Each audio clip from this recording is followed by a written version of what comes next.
May 5th, 2020. The Colorado Avalanche, they are 5-0 so far in the postseason.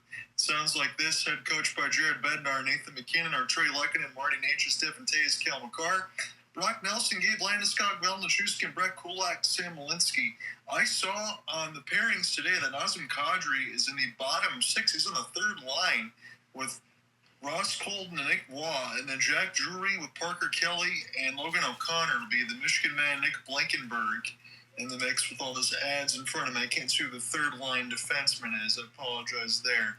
As it is, Scott Wedgewood will be in goal. And for John Hines in the Minnesota Wild, they won their last series. It was a little bit tighter against the Dallas Stars, but they're starting on the wrong foot against Colorado in a 9-6 loss. He has 15 goals.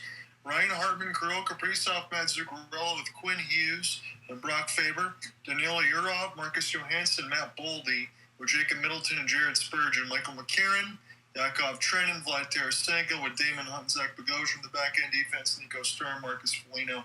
Nick Foligno will be the fourth line, and Philip Gustafson should get the start today. And just to clarify, now that I can see Nick Blankenberg and Brent Burns will be the third line defense for Colorado. Alec, it is good to see you. Again, this is only my second game covered. The first one would have gave me a headache. I think we're going to see a little bit more of a defensive effort in Game 2 simply because we have to. Yeah, good to be back here, John. Finally, the semester is over, and now we're back here together again. The fact that we have a 9-6 final score in Game 1, good for entertainment value, but it's going to drive coaches crazy. If the series goes on like the way Game 1 did, this is a series that coaches are going to hate. This is more going to be a defensive battle between the two teams now that we expect more. As the series wears on, both opponents are going to be more used to one another, and the defense is going to up their game. We can't have a repeat of Game 1 if we're expecting a defensive battle. No, we can't. And I will say this, and you might be right about it too, in the sense of whoever gets out of this series, maybe things get settled down a little bit more when you're thinking about Anaheim and Vegas, because I don't think those two teams can match up with the offense of these two teams, if we're being completely honest. Although, you never know what happens as you get later into the Stanley Cup playoffs. But, I mean, this is a series I was looking forward to for a long time. Game 1 certainly provided a lot of intrigue. I mean, a 9-6 final, you don't often see that. It was Quinn Hughes. You found out every single reason why Bill Guerin ended up picking him up at the deadline, and the Avalanche probably look as good right now as they have since, 2022? They have. Every reason for Bill Guerin to pick up Quinn Hughes from Vancouver back earlier in the season. And he just set the franchise record for most points for defensemen.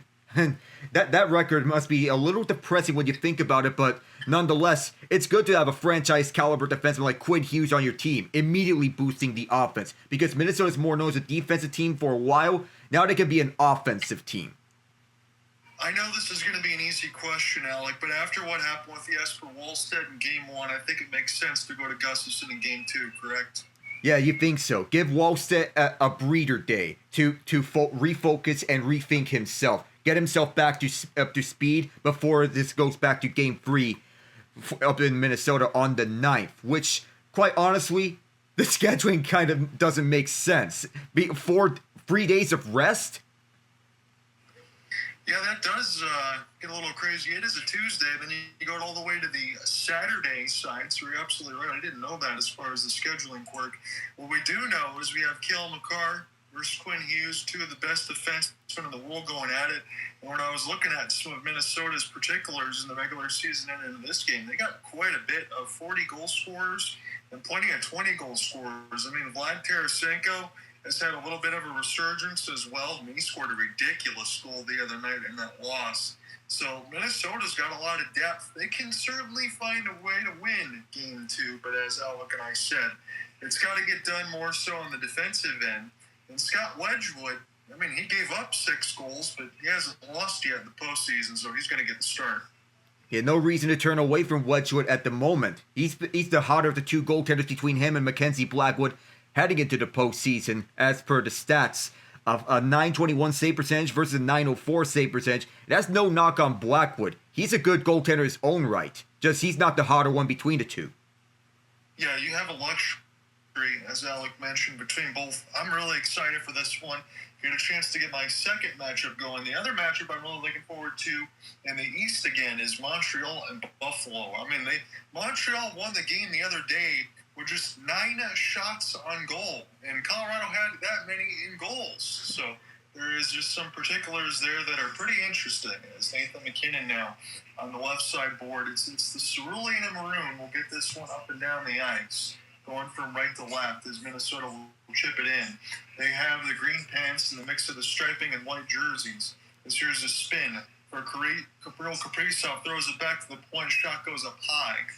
Brock Faber was trying to get a screen in front as this works back in behind the end boards. Minnesota, I'm a little bit less familiar with as the years go on, so I might stumble over a couple names. I apologize if that happens. As our Trey Lekkinen will throw this back to Devon Tays, and we'll start again from right to left. Colorado still getting their offensive reinforcements going here as Tays will get some more puck possession. Pass across the left wing. Good body contact knocks Nelson off the puck. And John Hines' squad will take this one from left to right.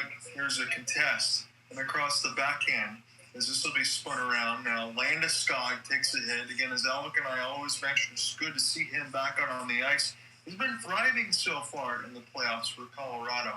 As Val Nichushkin, he's one of those guys that needs to pick it up in the playoffs. As Johansson, when I'm getting this puck ahead, it's thrown in an open corner, and this will be forced to be played by Wedgewood. Will hold. One question we want to know is how will Minnesota fare without Joel Eriksson Ek? He's their top defensive forward on this lineup, and they did get a lot of offense in Game 1. The one thing that Colorado will take is that they didn't get Minnesota's big three to score a lot, even though Quinn Hughes had a 3-point night. Kirill Kaprizov had just 1 assist. And you're right about Joel Eriksson Ek with his defense. I do think he's got more to give in the offensive end, but he kind of does everything. He can play across all lines and dominate on the penalty kill. So I'll have to see how that ends up working out for Minnesota, because they're going to need all hands on deck. This was a great pass out in front, but I guess it got sticked away as it was Foligno now trying to keep this alive at the line. Off the back skate, and no tripping call. As Colorado now tries to just chip and chase this off the one-on-one. It bounces up and on a play at 18:07. I'm admittedly behind, so I didn't see the missed tripping call, but we know about last game with Cale Makar. He didn't play as much as he wanted to because he was not cold in the first period. He finished playing 17-11 of time on ice, and he did end up getting 2 goals and assists. So his impact was still felt. And yes, that was a missed tripping call against on Quinn Hughes, who was tripped up on the play. I don't know how the refs missed that. That's all I thought on the back skate. Again, you talk about that Cale Makar hit.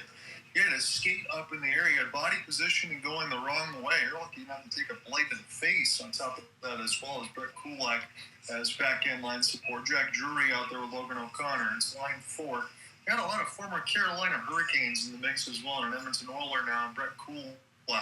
Put this around the end boards. Again, that team's knocked out. Colorado's still playing. Alec and I can talk about that a little more in the intermission as far as the draft lottery results as well. As Foligno will watch this one go back and off the end boards. Good stick chop there. Colorado will steal. Minnesota there to clean it up.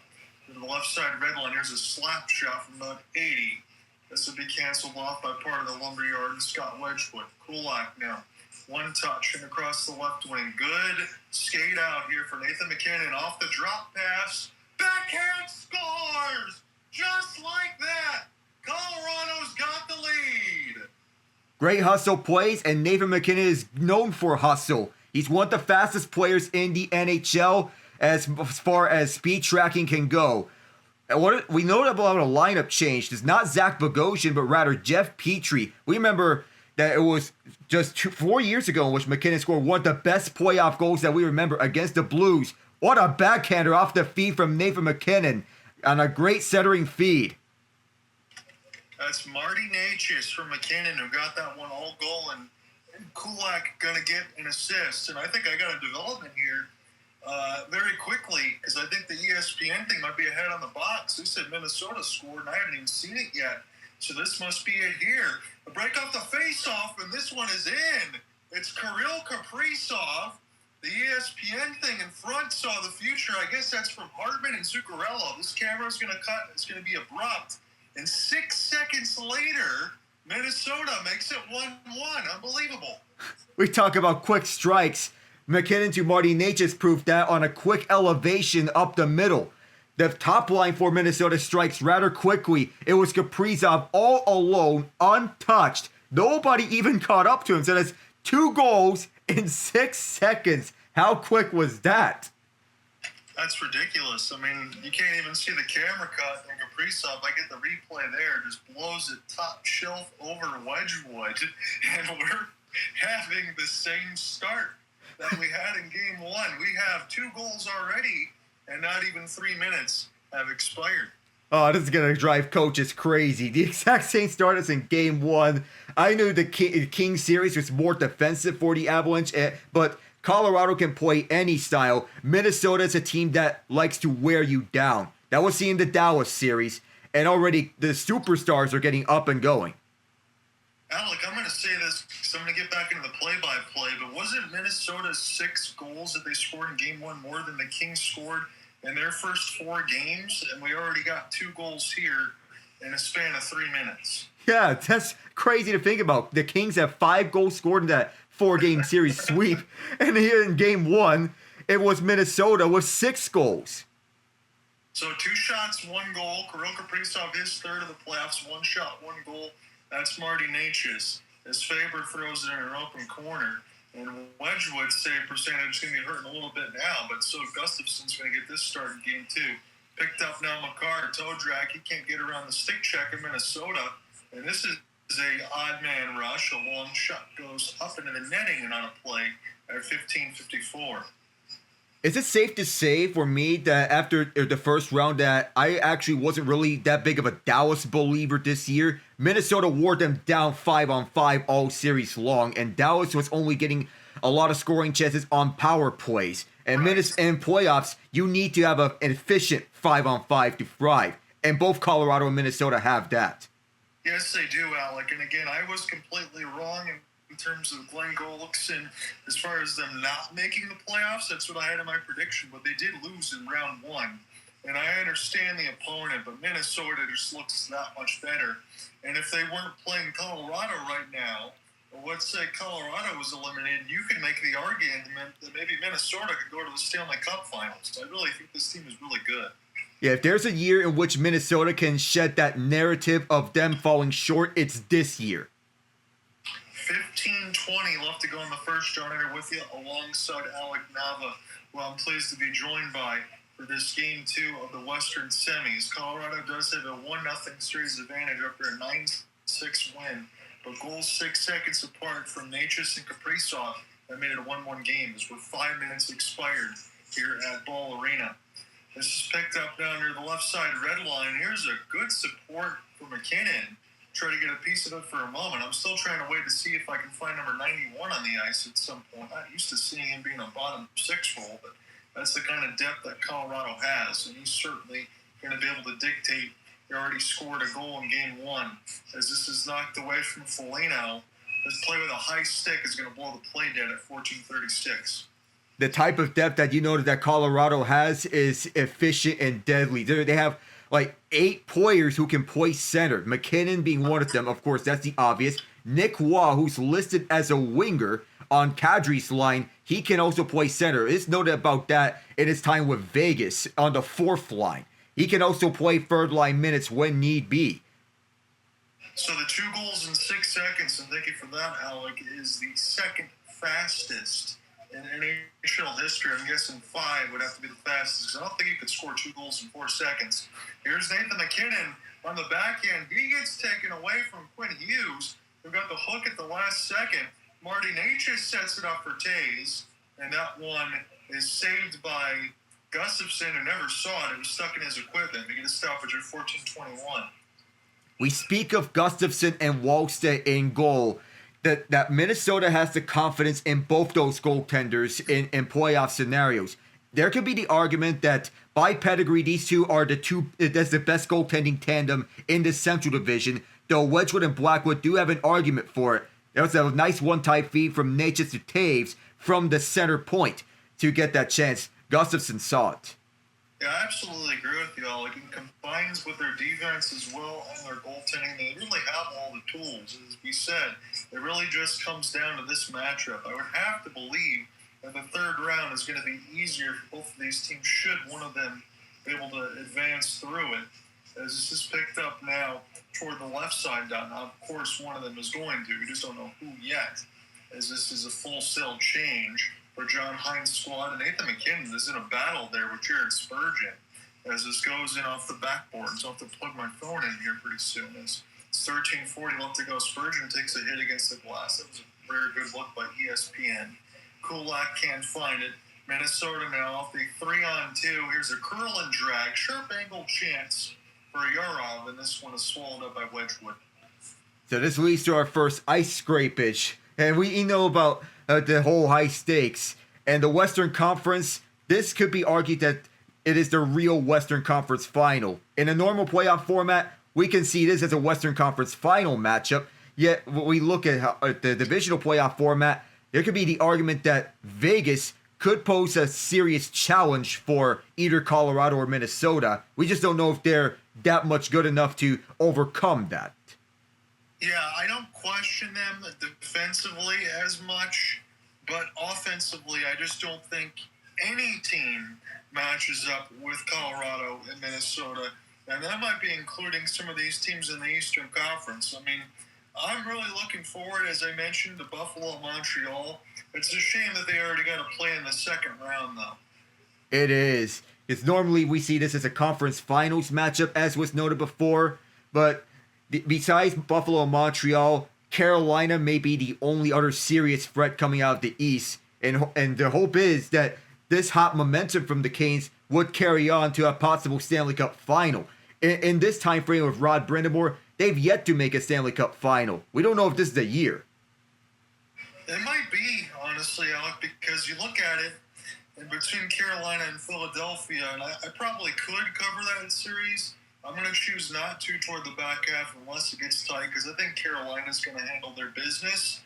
But for as good of a season as Buffalo and Montreal have had, you don't have the Florida Panthers to have to contend with anymore, or some of the other prototypical Eastern Conference powers. So this probably is the time for the Carolina Hurricanes to make the Stanley Cup Finals, in my opinion.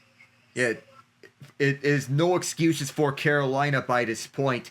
You have all the chemistry going with you. Not a lot of additions at the trade deadline, though that was a trade deadline which I wanted Carolina to get Jordan Binnington and Scott Lawton. Neither of them happened. So the Canes are riding with Freddie Anderson. So far, he's been amazing in the first two rounds.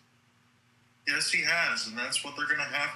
He's picked up now and across the backhand. Again, their profile on Gustafsson, it's been a while since he played, but he's going to be called in for game 2. I think that's more of a break for Wolstead than anything else. I don't think his time will be cut short unless Minnesota goes on a huge run. Here is Quinn Hughes off the backhand power move. He gets denied by the left pad of Wedgewood. No, Hughes again. He tries to loft the backhand, just missed the top of the left post. It's so much fun to watch him skate. As now it's Matthew Boldy, who has been unbelievable so far in these playoffs. Runs it around the inboards. You got Hartman there. You got Matt Zuccarello at times in the mix with Kirill Kaprizov, who loves to play make and set up Kirill to score goals. As this is knocked away and across center ice, Hughes, he gets lofted away from the puck. And finally now, Sam Malinsky, Alec, who's been so ridiculous in the plus-minus, just another defensive weapon they have alongside Nick Blankenburg as well. This Colorado team is deep. And you got Brent Burns playing on the third line for defense for Jared Bednar's squad as this one sent in. Back and behind the end boards, thunderous contact as this goes back now to Blankenburg. Across ice to Brent Burns. This will get knocked in away from Nick Waugh. Again, that was the partial pickup there in terms of what Toronto then gave up from the Mitch Marner deal when they pretty much would have got nothing otherwise. As this will be knocked away and near the right side boards. Contested forward now near the left dot. And we will get a whistle at 11:51. Admittedly, I'm not sure what the call will be, but we'll take a look in a moment.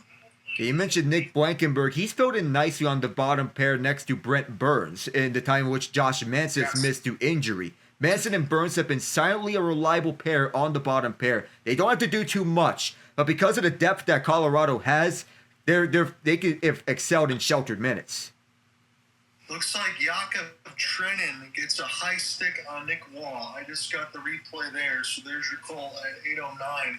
Colorado, who has been a little bit hot and cold lately on their power play when it was iceberg cold throughout the year. They've got a lot of talent, but as Alec and I mentioned a couple times from watching them, they get a little stagnant. Do a lot of the same combination plays. We'll see what's different here. 11:45 of the first. It's a 1-1 game. MacKinnon steals off the windmill. We'll throw it back to Nazem Kadri. Feels good to see him back in this jersey. It's Natchez. Now to MacKinnon. The bumper later. Scott scores! Right in the middle of the crease. And that's a tic-tac-toe play. 2-1 Avs. Just what we wanted to see from Colorado's power play. Create more scoring chances, more high danger looks. If you're going to score on the power play, it's got to be a high danger chance. Nathan MacKinnon digs this out from behind the net and finds Kadri wide open far half boards. Then Makar defers to Natchez, and that's a nifty passing play between the two speediest playmakers to find a man who's oh so reliable on the bumper spot. 2-1. That's a beautiful play there, as you mentioned, right out in front. There is no chance. You could have put the Jolly Green Giant back there and goaltending. You're not going to make that save. Landeskog, his 31st career playoff goal, third of the postseason. Again, I can't punch this button enough. Landeskog already with 3. Already talked about 2022 and how special the year that was in between the Avs and the Bolts. And the captaincy in number 92, he keeps scoring goals like that. That's going to give me belief. Yeah, wide open, indeed, for Gabe Landeskog, the captain. So we'll see what we get. Does the Minnesota Wild get the answer in this first period? That's what we'll find out. That's the only thing that concerns me about Minnesota. Now, like I mentioned, it's not just this series, but you can't afford to play from behind at all against a team even like Colorado, for as good as you are offensively as Minnesota. I don't know if they're going to be able to do it in this series, Alec, but in my opinion, I think Minnesota needs to win a period, maybe where they have at least a 2 or 3 goal lead. I just don't know if that'll even be possible. Yeah, because last time around when they won a period, it only ended up as a 5-5 tie, that being game 1. Just winning a period where it's a tie game, you're not going to get that done against Colorado. And Gabe Landeskog, he's on a 5-game point streak. 3 goals, 3 assists in that span. It's 2 shots, 2 goals for Colorado. 1 even strength and 1 on the power play. So that goaltending relief's not happening right now. And Gustafsson able to make the save, so that will finally count as not a 0 now. As this is put in the corner. But that's just a .333 save percentage unless they added another shot. As Kulak push this one up the ice. MacKinnon tries to split a 1-on-3. He's going to get there first, and this pass toward the left side down will be intercepted by John Hines' squad. He slowed up at the line, and MacKinnon goes all the way back, gets the steal, leaves it now from a car. As Devon Tays will throw this in an open left corner, but not before it goes out of play at 10:31. Coaches want to see more defensive hockey. Of course, it's nice to have offense, but your defense needs to be aware of your assignments. So far, that's not been the case, and we're seeing more of the shootout that was the Western Conference Final from 4 years ago. The Avalanche Oilers won. Yeah, that's what we're seeing right now, Alec. It's fun to call. And again, I agree with you in everything you said about in terms of coaching and what they might want to see. But 11 goals in the last 4 periods. But Alec and I are going to enjoy this series for however long it lasts. But I'll make no bones about it here. I think Minnesota's got to win this game today. They could probably go home and at least win 1 of 2, but I don't think they can take both on either side of the venue. They certainly couldn't do that from the game 1 loss. So this is an important game, too, and they got to get on the front foot and get back to a tie. As this is chipped in, the left side boards Tays. This as this bounced away from him. But Chuskin was there in front of the crease. This is intercepted by Brock Nelson. Wide open pass. 1 more. Landeskog doesn't shoot. He must have lost the handle. He already came back from a power play goal. Stutter step. Kel Makar, walk-in, wrister, all sorts of traffic. And Gustafsson will slow it down with the glove hand. But if Landeskog could have done that over again and had control, He probably would have made it 3-1. Perhaps if it was at that point a 3-1 lead could make it dangerous territory for Minnesota. No shot for Gabe Landeskog, and it wasn't Jackson Lacombe from last night levels of bad, but that was still a decision you got to make, that you have to shoot it. That was, and I'm sorry, because Jackson Lacombe is a fantastic young player, and the Ducks have a bright future. He'll be replaying that in his mind, and all you got to say if you're the coaching staff or Pat Verbeek, the GM, you get that the next time, just shoot the puck. Don't even think about anything else. I mean, Leo Carlson had a highlight reel spin move on the play before. Come on, no need to ruin the highlight. No, it happens sometimes, especially for young players. But again, Lacombe's going to learn from that. I don't normally do this across the board, but the Pistons are still playing in the playoffs after a 3-1 comeback against the Orlando Magic. The Celtics had a 3-1 lead against Philadelphia and lost it. But it looks like right now the Stones are up 64-53 as the third quarter really getting underway on Peacock. As easy as it is to mock the Celtics for that comeback, I'll to add on in the note for the Sixers. That comeback's extra special and an emotional one for Nick Nurse because his brother died in the middle of that comeback. The fact that Nurse stayed there to coach the Sixers, that provided the emotional spark Philadelphia needed to make that comeback. I don't blame Nurse for taking time away for the team to attend to funeral services because family's more important. I'm glad that you shed that to light out because honestly I didn't know about that. The fact that he actually came back and did that anyway, that would give you a lot of emotional boosts. And I could tell you honestly, if I was in that situation, I don't think I could handle it. I mean, you would want to, 9 times out of 10, someone would want to step away for the team to attend to funeral services, which is totally understandable. Showed some of those highlights there on the power play that was just scored from Landeskog. It's 2-1, 9-40 left to go in the first tonight's goal scorers. Again, Natchez, Kaprizov, and Landeskog. Natchez is first of the power play, first on the postseason, I should say. I think one of many more that he'll be getting because he also hit the 100-point mark in a game that Alec and Cooper and Ian were all in when they last played the Flames just before the end of the regular season. No shots on goal since 17:03. The Kaprizov goal. Here's a wrap in front of the net for Boldy, and this one gets turned away by Wedgewood. I think that one's going to count. As Blankenberg, his outstretched pass, it was a one-touch to Drury, but he lost it off his blade. And Minnesota offside. Have to start again. There's number 91 on the left side of the wing. The third line's up for Jared Bednar's squad. This one-touch passing for the Avs. They look to be in regular season mode right now against a high-profile Minnesota Wild team. I believe they split the season series 2-2 across the board in the regular season, but this is completely different stakes. This is sent back around the inboards off the backhand. Attempted dive on the shot block will be failed and then bounce off the inboards of the left side red line for Ross Colton and off and on a play at 8:35. I'll have to say, for that third line, the fact that he joined Nazem Kadri on that third line, yes, we spoke about it again. The depth that Colorado has. They're comfortable playing Brock Nelson at second line center. They believe that Kadri is good enough to play third line minutes because he was on the first line on Calgary. Colorado can utilize him in either second line or third line. Yeah, and because of the depth, as you mentioned, it gives them a very dangerous weapon that they can use, especially in that bottom portion of the six that can drive offense and then still run power play line numero uno, and then end up getting almost an assist there. He was the fourth player to touch the puck, but pretty much trust him to do anything. As this is a stick lift, Nathan MacKinnon gets around 3 players. Now he breaks out.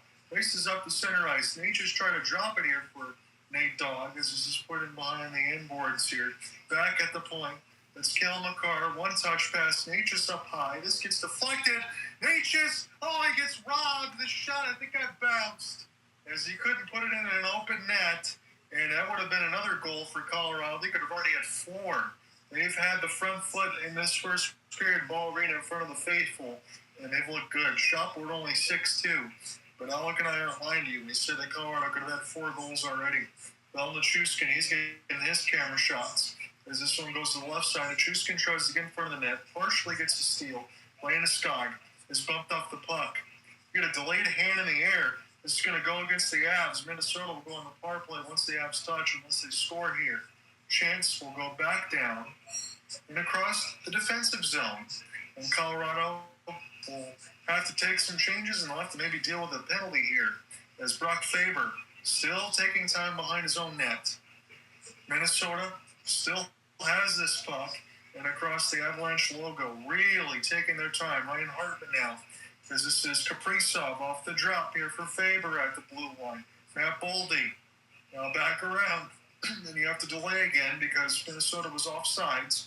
There's a flipping puck, finally get touched by Brett Kulak. And Minnesota now will start on the power play for the first time with just 2 shots on goal. Minnesota had special teams being an issue in the first round series against Dallas. They need the special teams to step up here in this second round against a Colorado team that's the best in penalty killing this season. And it's Brock Nelson with a bear hug on Quinn Hughes. That is about as easy as it gets to call. He hugged him as easy as it can be for the officials to notice that between Chris Rooney and Graham Skilleter, our 2 referees for tonight's game. And Brock Nelson, who's usually been a reliable penalty killer and two-way forward with the Islanders, he'll have to sit down. I will say this for Brock Nelson, and Alec, I give you credit because you're the encyclopedia, but for Nelson, I think he had a lot more game left, and when he certainly came back to the Avalanche, he exploded in an offensive game that I didn't think he had anymore. He was one of the more underrated goal scorers on the Islanders, and now that he's playing second-line minutes on the Avalanche, he's taking his game next level. Kaprizov, he gets denied as Hartman trying to get a screen in front. You remember Ryan Hartman from a game 1 a few years ago against the Dallas Stars, and that was a double OT game that we called. He's another one of those goal scorers that are in the middle 20s as Kaprizov gets denied near the right dot. It's Minnesota. They did get some chances. Quinn Hughes, of course, is the architect. The fact that they got him in that trade has taken a boost on this power play. You leave Kirill Kaprizov that wide open with Hughes setting up the play. Kaprizov, this gets deflected by Hartman. This goes back to Kirill the Thrill, now Quinn Hughes. It's a ridiculous power play that they have as well. It's so much fun to call. Boldy now, wrister, tipped by Hartman, saved by Wedgewood. This goes back down the high slot. Another stop, Wedgewood. Rebound loose, jam away at the crease. And we're going to get some pushing and shoving. From what you said, it looked like there were so many shots at Scott Wedgewood. Minnesota is doing a good job at cycling this play between Kaprizov, Boldy, and Hughes. Their big 3, of course, being at the forefront. And of course, they get better with Ryan Hartman and Matt Zuccarello being in the lineup. They both make a positive difference. And of course, whenever they're whacks at the puck at the front of the net, the shoving starts. I really like that goal mask for Wedgewood, by the way. You got that camera shot there of the cartoonish dog in the mix of the colors of the Avalanche. The goalie masks that you can see throughout the NHL and the amount of design and art they have to it really is something to behold, to be honest with you. It is. The more creative they get, so you know these artists are doing a good job at designing goalie masks. Hartman with 3 chances, as Alec called, and he gets bowled over. Minutes bowling pins. I know Bob Wischusen called it as a mosh pit. I think he's exactly right, as it's 6:05 left to go in the first. He is one of the better play-by-play men, not just on ESPN, but in general. As this is dropped now by Quinn Hughes, Matt Zuccarello at the point for Boldy. Boldy keeps it alive, high slot. Puts his eyes open here for Zuccarello, back to Boldy in that same spot, left side blue line. Hughes is near the right dot. Boldy fires it at the net. Hartman providing another screen, and Wedgewood fights it off the trapper. This goes back down to Philip Gustafson. Quinn Hughes has it now. Nothing wrong with Minnesota's power play here. They just haven't scored about 5 shots on it. As this is sent back around for Marcus Johansson. Power play line numero dos. Part of it there as Kaprizov still stays on. He gets hit very hard by Kulak. Daniel Urov. Now for Jared Spurgeon. Hughes, wrister. Off the lively backboards and then wide of Wedgewood. As it's picked up now for Hughes. Left side blue line. Hit by Urov. Here's a slot pass. Now to Quinn. High slot. Here's Johansson. Pass the bumper. Kaprizov cross. Wedgewood meets it. Makes the save, and then more checking heavy Fist started to be thrown as Kaprizov taking a couple of hits. Bold decision by John Hines to leave Kaprizov and Hughes on the second power play unit, in essence double shifting the two of them for the entire length of this power play. It's a strategy that other coaches have adapted to, such as with Chris Knobloch, with Connor McDavid, and Leon Draisaitl, but they're getting good chances here. The only knock is that they haven't scored. And Alec, you're going to get this camera shot. What a pass from Kirill Kaprizov, getting away from the diving shot block, floats it out in midair, almost gets Yurov a hand-eye goal right at the net. And a nice feed right over of Sam Malinsky, who was diving for the pass block. And Yurov almost batted this one towards the net. Wedgewood was well aware of it. He's got it. He did the low Statue of Liberty, too. Faber keeps it alive for Vlad. Yurov, one-timer. Vlad trying to get to the net. And this will go back down. Minnesota does not score, but they had 5 shots on that power play. And they looked really good. If they get another one of those, they might even it up. 4:30 left to go in the first. That was so good, I lost track of the time. It's 2-1 Colorado. Landeskog with the latest. Here's a pass from 120, and this will get in the offensive zone and then immediately ripped away by Marty Necas. Picked up now, Nathan MacKinnon. He'll race for it. This will be beat there first by Gustafsson. And now Minnesota try to take this one left to right. Play the slow bank off the inboards. Left to right dot it goes. Now up the ice. Picked up off a long flip, and Wedgewood's going to have to hold that in the glove as we get a stop at 4:03. Oh, that was such chaos at the power play by Minnesota. They looked to tie this game up, but could not. Remember, we covered these two teams in the March 8th game, a game which Colorado won in a shootout, but shootouts don't exist in hockey. Yet the first game felt like a shootout. We don't know if this was going to be similar style of shootout, but not to that extent. No, not to that extent, but to your point, Alec, that you just made, we talk about the power play, it could have easily been attacking in there. Wedgewood, I think at least out of the 5 saves, I would say 2 of those are probably not stopped by most goalies. Most goalies wouldn't stop it, of course, but Scott Wedgewood, who used to be a backup goaltender, is having the time of his life as Colorado's 1A goaltender. Yeah, he used to be the backup for the Dallas Stars, correct? Yeah, he used to be the Stars' backup, and he used to be the Devils' backup. Yeah, that's right. So he's bounced around a little bit, but again, also, you got the skills, and Alec and I aren't going to mince words here. You also have the Colorado back-end defense and offensive capabilities you have there as well. So I think it really is a perfect fit because you take Mackenzie Blackwood, who was in San Jose, who's been so good with them over the last few years, and then Wedgewood. I looked at his regular season numbers. Alec, he was 2.01 goals against. He almost had a goals against under 2. Oh, yeah, very close. And he and Blackwood should take a lot of credit for winning the Jennings Trophy as the best goaltending tandem statistically this season. Though Gustafsson and Wallstedt do come close, Wedgewood has been amazing. What a story. Yeah, he has been. And I do, as I say, a lot for Chris McFarland and Joe Sakic. I give them a ton of credit for continually trying to reinvent this team and keep things going. Kind of like how Vegas does. And I'm not saying Jim Nill has done a bad job because I think he's going to get another Executive of the Year award or at least be in the running, but he's starting to put himself in salary cap hell. Yeah, because there are a lot of discussions about the Jason Robertson front about will he give a new contract to Robertson or won't he? Do remember, Thomas Harley's about to make $10 million a year if he hasn't already. Yeah, and that's another one of those things where you're going to need more production out of him. When you get to that point, here's a one-timer. This will be blocked near the left dot. Colorado keeps it in for a moment. Ross Colton, former Bolt. You got a lot of guys that have bounced in and around, but they've all fit with Colorado. Minnesota's iced it. It'll be a Colorado ozone draw at 331. Yeah, the depth that Colorado has that they can fit anyone in the lineup. They did get Logan O'Connor back in time for the playoffs after not seeing him play at all this season. Not to mention some of the injured guys like Josh Manson, Joel Kiviranta, they can slot into the lineup when necessary. And for Vegas, when you speak of injuries as well, I think there was a Wild Bill sighting the other day. Will Carlson. Yes, he's back in the lineup. He hasn't played since November before Game 1 of this Duck series.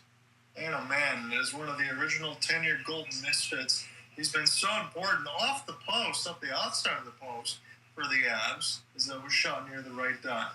Quinn Hughes is already out there again. Honestly, I can't think of a shift where he hasn't been out there here in this first period. Again, these guys are going to log major minutes in between Kellen McCarr and Quinn Hughes, but I do think there's a little more depth on the side for the back end line for Colorado across the board. You just don't want to burn out your stars that much if you don't have to. Kulak shot deflected. Minnesota didn't want to throw it back in their own zone, but it got bounced off bodies. And those jerseys in life have to spin back around again and have to look to start, as this is lobbed from the right to left dot. Minnesota finds the entry now as this will be sprayed in for Boldy. Foligno now tries to find it as this is knocked away off a half pirouette, and Colorado's got it. This will be touched out of the air. Try to get cleared and across the left side red line, but it's contested in between the cerulean and maroon. Logan O'Connor gets away from some contact, and Minnesota and Jacob Middleton will look to start this again with 2:15 left to go in the first. Runner with you alongside Alec Nava. Will be taken over in the second period if you would like to, as this will be picked up now. 9 shots to 7. Minnesota's got that advantage, but Landeskog's got the latest go-ahead. Picked up now, Kirill Kaprizov tried to throw it off the outside of the cage. Don't know if it hit Wedgewood. This will go back and across the red line, and it feels like it's been a while since we've had a goal. I say that jokingly, as Zuccarello knocks this one away. Picked up now near the left side blue line. Touch pass here for Faber. Marty Natchez off a backhand. This is picked up now. MacKinnon inside out move. He gets ripped off the puck by Quinn Hughes and picked up off the outside of the cage. 1:35 left to go in the first. Minnesota now has it in their own end. Quinn's still out there. He's been out there for about a minute or so now. This is picked up now off the back skate. We'll get it one more time. The forwards for John Hines' squad is taking change, as it's Ryan Hartman will throw this one down the ice. Wedgewood now will stop it. This will be intercepted. You got to get back in the goal crease. There's a touch pass for Spurgeon out to the right side dot, which was open. At the play off the Karen was Boldy. Boldy now trying to throw it back at the point. We'll still pick it up as Colorado doesn't get it out. McWaugh out there and now finally intercepted by the Avs. Jared Bednar's squad can take control near the left side red line. But here is a backhand opportunity off the outside of Wedgewood. And then Colorado runs into their own net. Devon Tays will pop back up. He's able to escape the danger for Daniel Yurov. And now Tays has it on his backhand. He'll leave it with the captaincy, and Landeskog elects for the long flip. Gets knocked down there as one of the Colorado players. Picked up and off the spin and turn. This is Quinn. Quinn now is contested near the right side boards, as this will be intercepted. Vlad Tarasenko now. He is teched away from the outside by Devon Tays. 15 seconds left to go in the first. Slap shot gets deflected. The Avs got time for one more rush. Landeskog got it sticked away. Down to 5 seconds. Here's Minnesota. Ripper goes up high, and it hits the netting. 4 seconds left before we end the first. Quinn Hughes, every shift he takes, he puts out the show. And the fact that we know that he's a workhorse, he isn't even joking about workhorse either. So far in this postseason, he's averaging 31 minutes and 17 seconds of ice time per game. I don't even know how you stay energized and fit and exercise and keep yourself stretched. Let's say you're the best athlete in the world, which is what he is. But to play that many minutes, I think at some point it's going to have to drain you. At some point, yes. Especially knowing that he is going up and down the defensive pairs. He's played next to Brock Faber. He's played next to Jeff Petrie. There's some times in which he's played next to Jared Spurgeon, too. So at the end of one, it is 2-1 Avs. Philip Gustafson, 5 of 7. Scott Wedgewood, 8 of 9. Not a lot of shots to tell you about, so that does speak of the defensive change that we thought we might see in Game 2.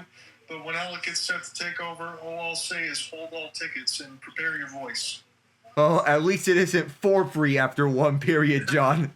And I see it as half jokingly because last game was such an offensive shootout.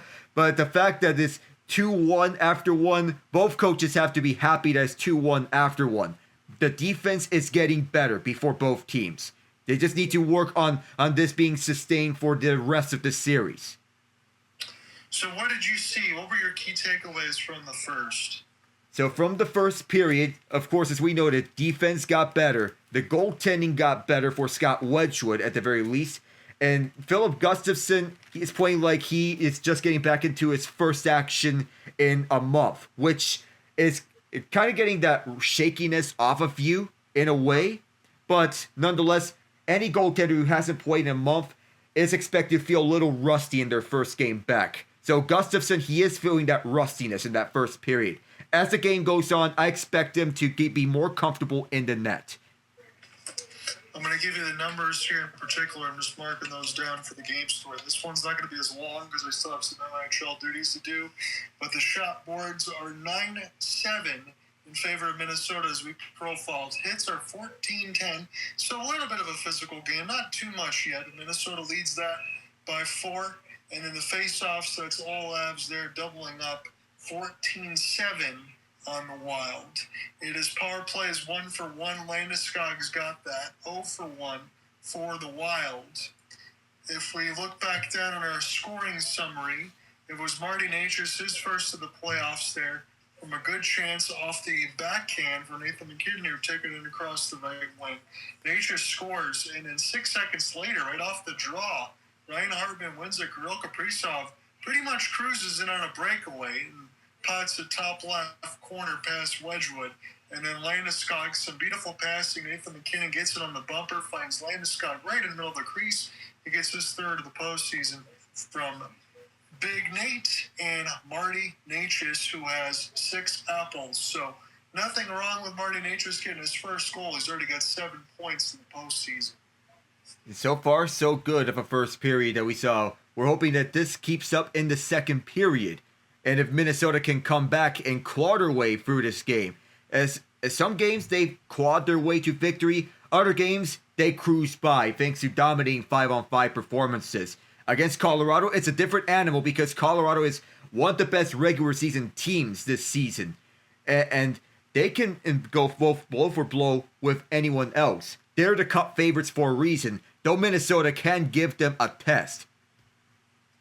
So I'm going to say this selfishly, locally, and I wish I didn't look at this. The Boston Red Sox, who are only 14-21, you just got rid of the manager stuff and a lot of other things there for Alex Cora. They win the game last night off the rain delay. They score, it looks like 4 in the third and 2 in the fourth. They're leading the Tigers 10-3 in the seventh.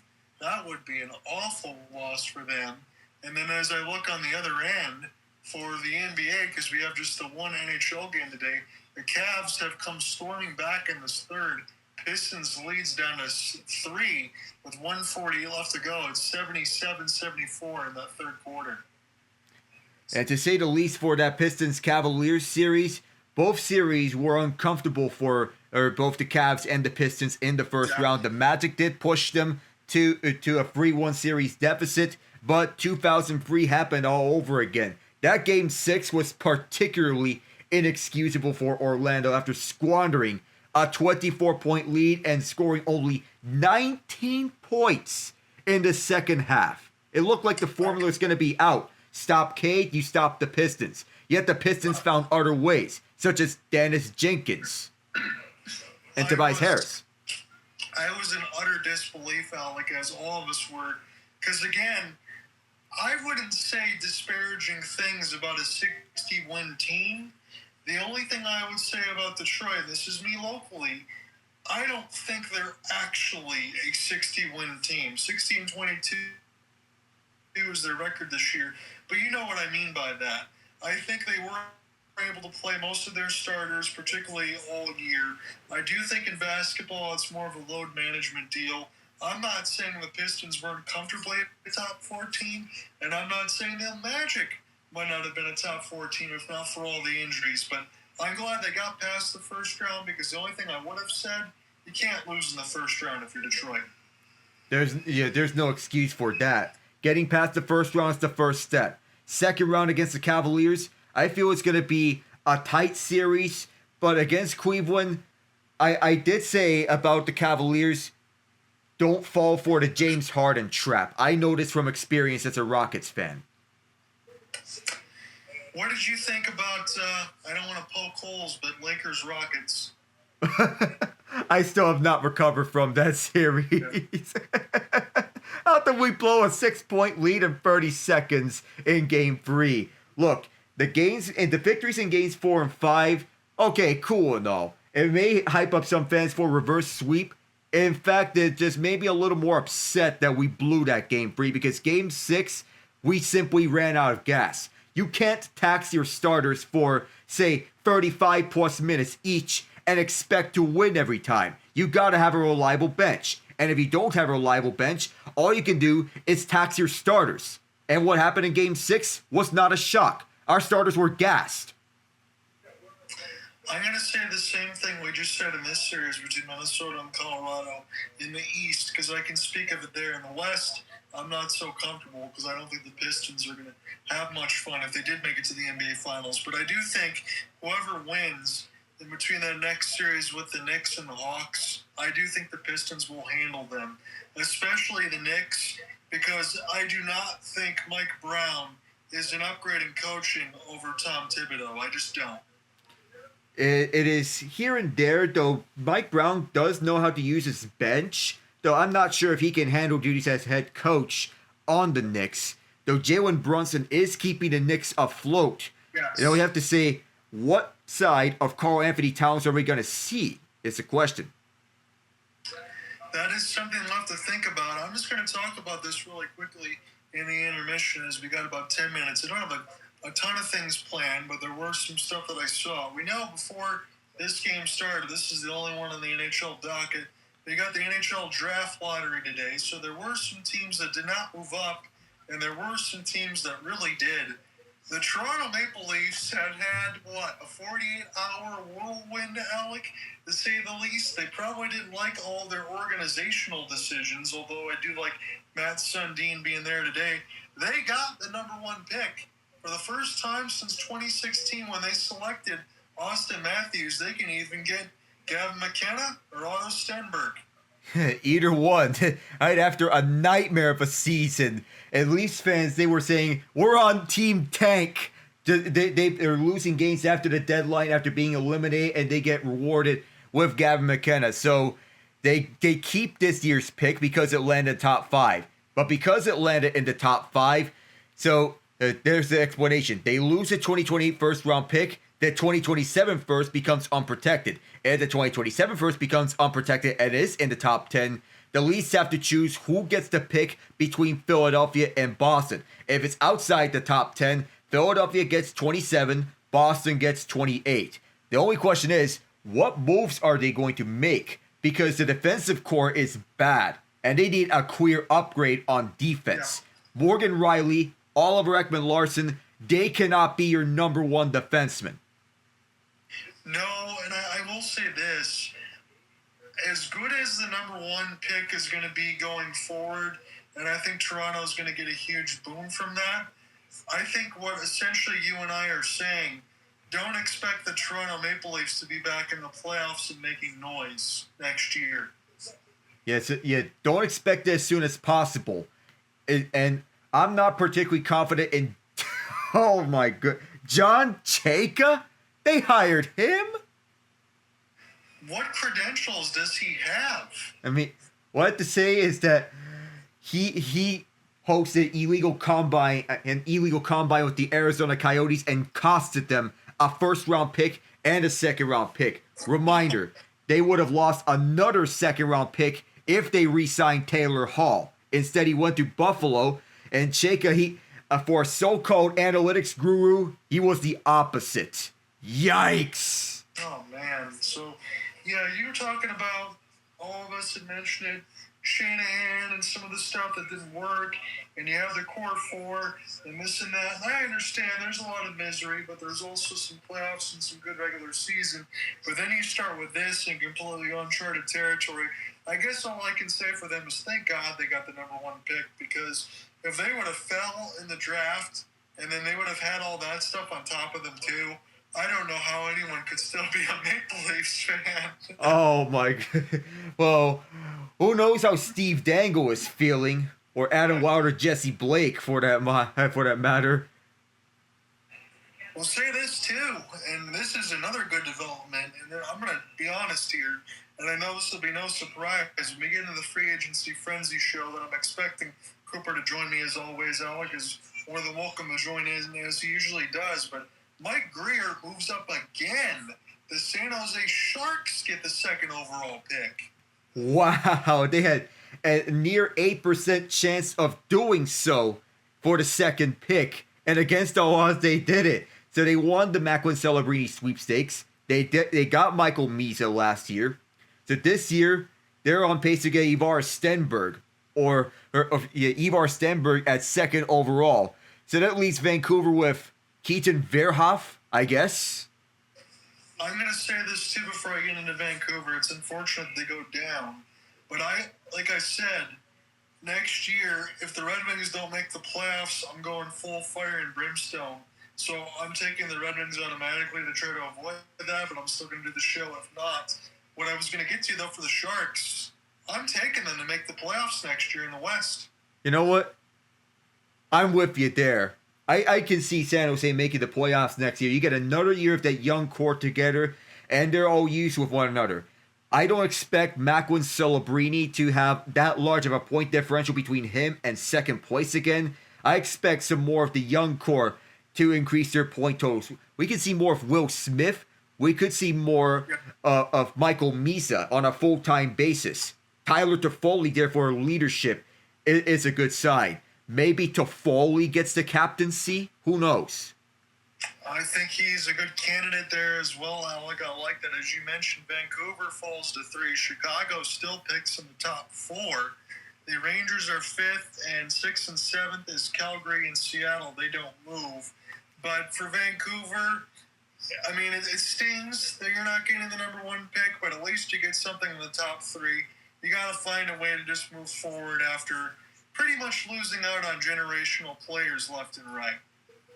Yes, I mean, the last time they picked in the top 3 was when they got the Sedin twins, and they were there representing the Canucks. Vancouver is on the GM search, and so far the Sedins, they are representing the Canucks at this current point. Jim Rutherford is handling the day-to-day business. There were some rumors about the Canucks potentially hiring Pierre Dorion as the general manager. We'd have to see how that would go. I'm not sure about that one, to be honest with you. Schaefer, Celebrini, Bedard, Slafkovsky, the last number 1 overall picks of the last 4. As Alec just mentioned, you got McKenna and Stenberg as the ones. Who do you see winning Rookie of the Year? I like to see Schaefer easily for this year's Rookie of the Year, winning the Calder Trophy. He is the face of the Islanders franchise now, and he's brought excitement back to Long Island hockey again. He's turning the foundation around, and if the Islanders make the playoffs next season, we could see the new era of Islanders hockey being at the full forefront. I'm going to go ahead and completely agree with you, because for the longest time, the New York Islanders were in the midst of a playoff spot, and Matthew Schaefer, you saw some OT winners. He was in complete takeover mode. Again, we saw him a little bit in the World Juniors when he had to pretty much ram his right arm into the post in miss time. And then once he gets a chance to get in the NHL, does not miss a beat. He's a lock for me for Rookie of the Year. Of course. He screams franchise defenseman. I want to get to this really quickly before Alec takes over. Here's a statement from Victor Hedman. Because the Bolts got eliminated, he was not able to jump in. He had to spend some time away for mental health and some of the injuries. I spent most of my life in this game with a career and organization. It's the greatest responsibility of my professional life, serving as captain. It only doesn't apply on the ice, but over the last couple of months, I made the decision to step away and focus on my mental health. It wasn't easy, but it was the right one. I've always believed that being a leader means doing what's best for the team. In this case, it also meant what was doing best to take care of myself so I can be the best player, teammate, husband, father that I expect to be. I've been fortunate to have strong support from my family, my teammates, the organization, my therapist, and I'm in a much better place today This is something that exists in our game more than people see. If this moment helps to make it easier for others to take care of themselves when they need to, that's what matters. I'm proud of this team, and I look forward to see what's ahead. That was from Victor Hedman. I thought that was a good statement. It is. It's the full professionalism of Victor Hedman, and the full transparency about battling personal demons. Whatever happens inside, you don't know what happens inside someone because you only see the outside, not the inside of a person. Because personal demons, they exist and they can be hard to fight through. We all, people go through this a lot of times. Not just athletes. They're all common people, just like us. At the end of the day, athletes are human too. Yeah, we had that same story that happened months ago with Linus Olmark having to battle through all of that, and then Ottawa still making the playoffs. A lot of the things in the day-to-day, as you said, Alec, just as part of life. And again, it just comes to the point as you talk about, you can't treat these guys like robots because they're certainly not. It's very entertaining. It's fun to cover. You love to talk about all these things, but the mental health and family and everything else comes first. It does. Because we know about mental health and everything. Let's remember something else. Different sport. But Alex Vesia stepped away from the Los Angeles Dodgers before they made it to the World Series just because of a personal matter. That personal matter turned out to be his and his wife's child suddenly passing away in the midst of the World Series, and it stung. The Dodgers wore caps with the number 51 to honor him, and so did the Blue Jays relievers. Yeah, there's a lot of stuff like that that's tough to talk about, but it's certainly part of the game, as we mentioned. And hopefully, just wish for the best for everybody going forward. You got to take it day by day. Now, that's an old adage, but that's what I always say. No matter what you're going through, it will get better. Just keep grinding, keep working hard, and doing what you love. I think that's what matters the most. It does. You have to do what you do best. So I'm going to hand this over to you. Just give one update here as we got another minute before it starts. The Lakers and the Thunder are tied at 24. We're getting close to the end of the first quarter. Right now it is Chet Holmgren with 9. Good to see him back on the court. And for the Lakers, LeBron James leading the charge in 8 minutes, 5 of 7 and 2 of 3 from deep. He's got 12 already. Yeah, Detroit's up to 93-82 over Cleveland early in the fourth quarter in the meantime. And as we spoke with the Lakers, it's good to see Austin Reeves back full-time in the lineup. We're still waiting on a status update from Luka Doncic, but Reeves is in clear command here with Los Angeles. And LA is making things interestingly thanks to LeBron. Do you think that Luka Doncic will be back by next round, possibly, maybe earlier? Let's say that should LA pull off the upset over OKC, perhaps he comes back in the conference finals and Luka gives, say, either one of San Antonio or Minnesota a run for their money.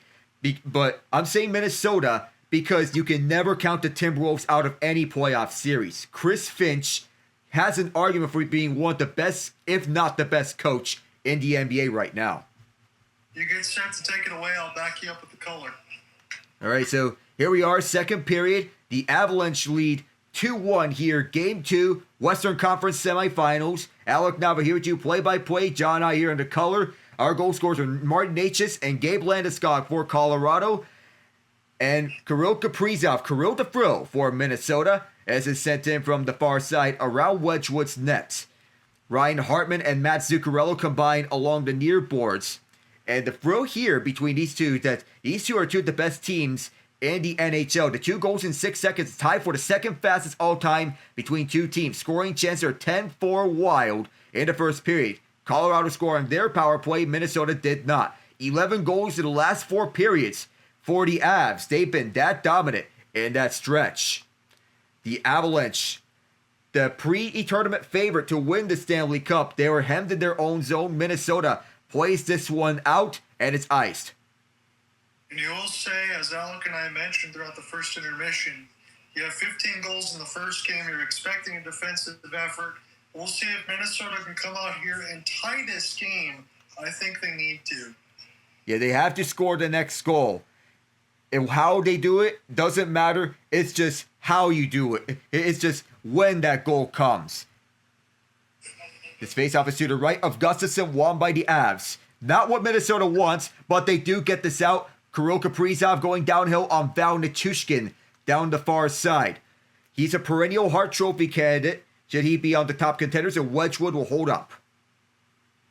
I think Val Nichushkin did about as good as he could on a one-on-one, able to get across the right wing and then hold Kirill Kaprizov against the boards. Val Nichushkin, not known for the greatest defense at all, did about as good as he possibly could there, Al.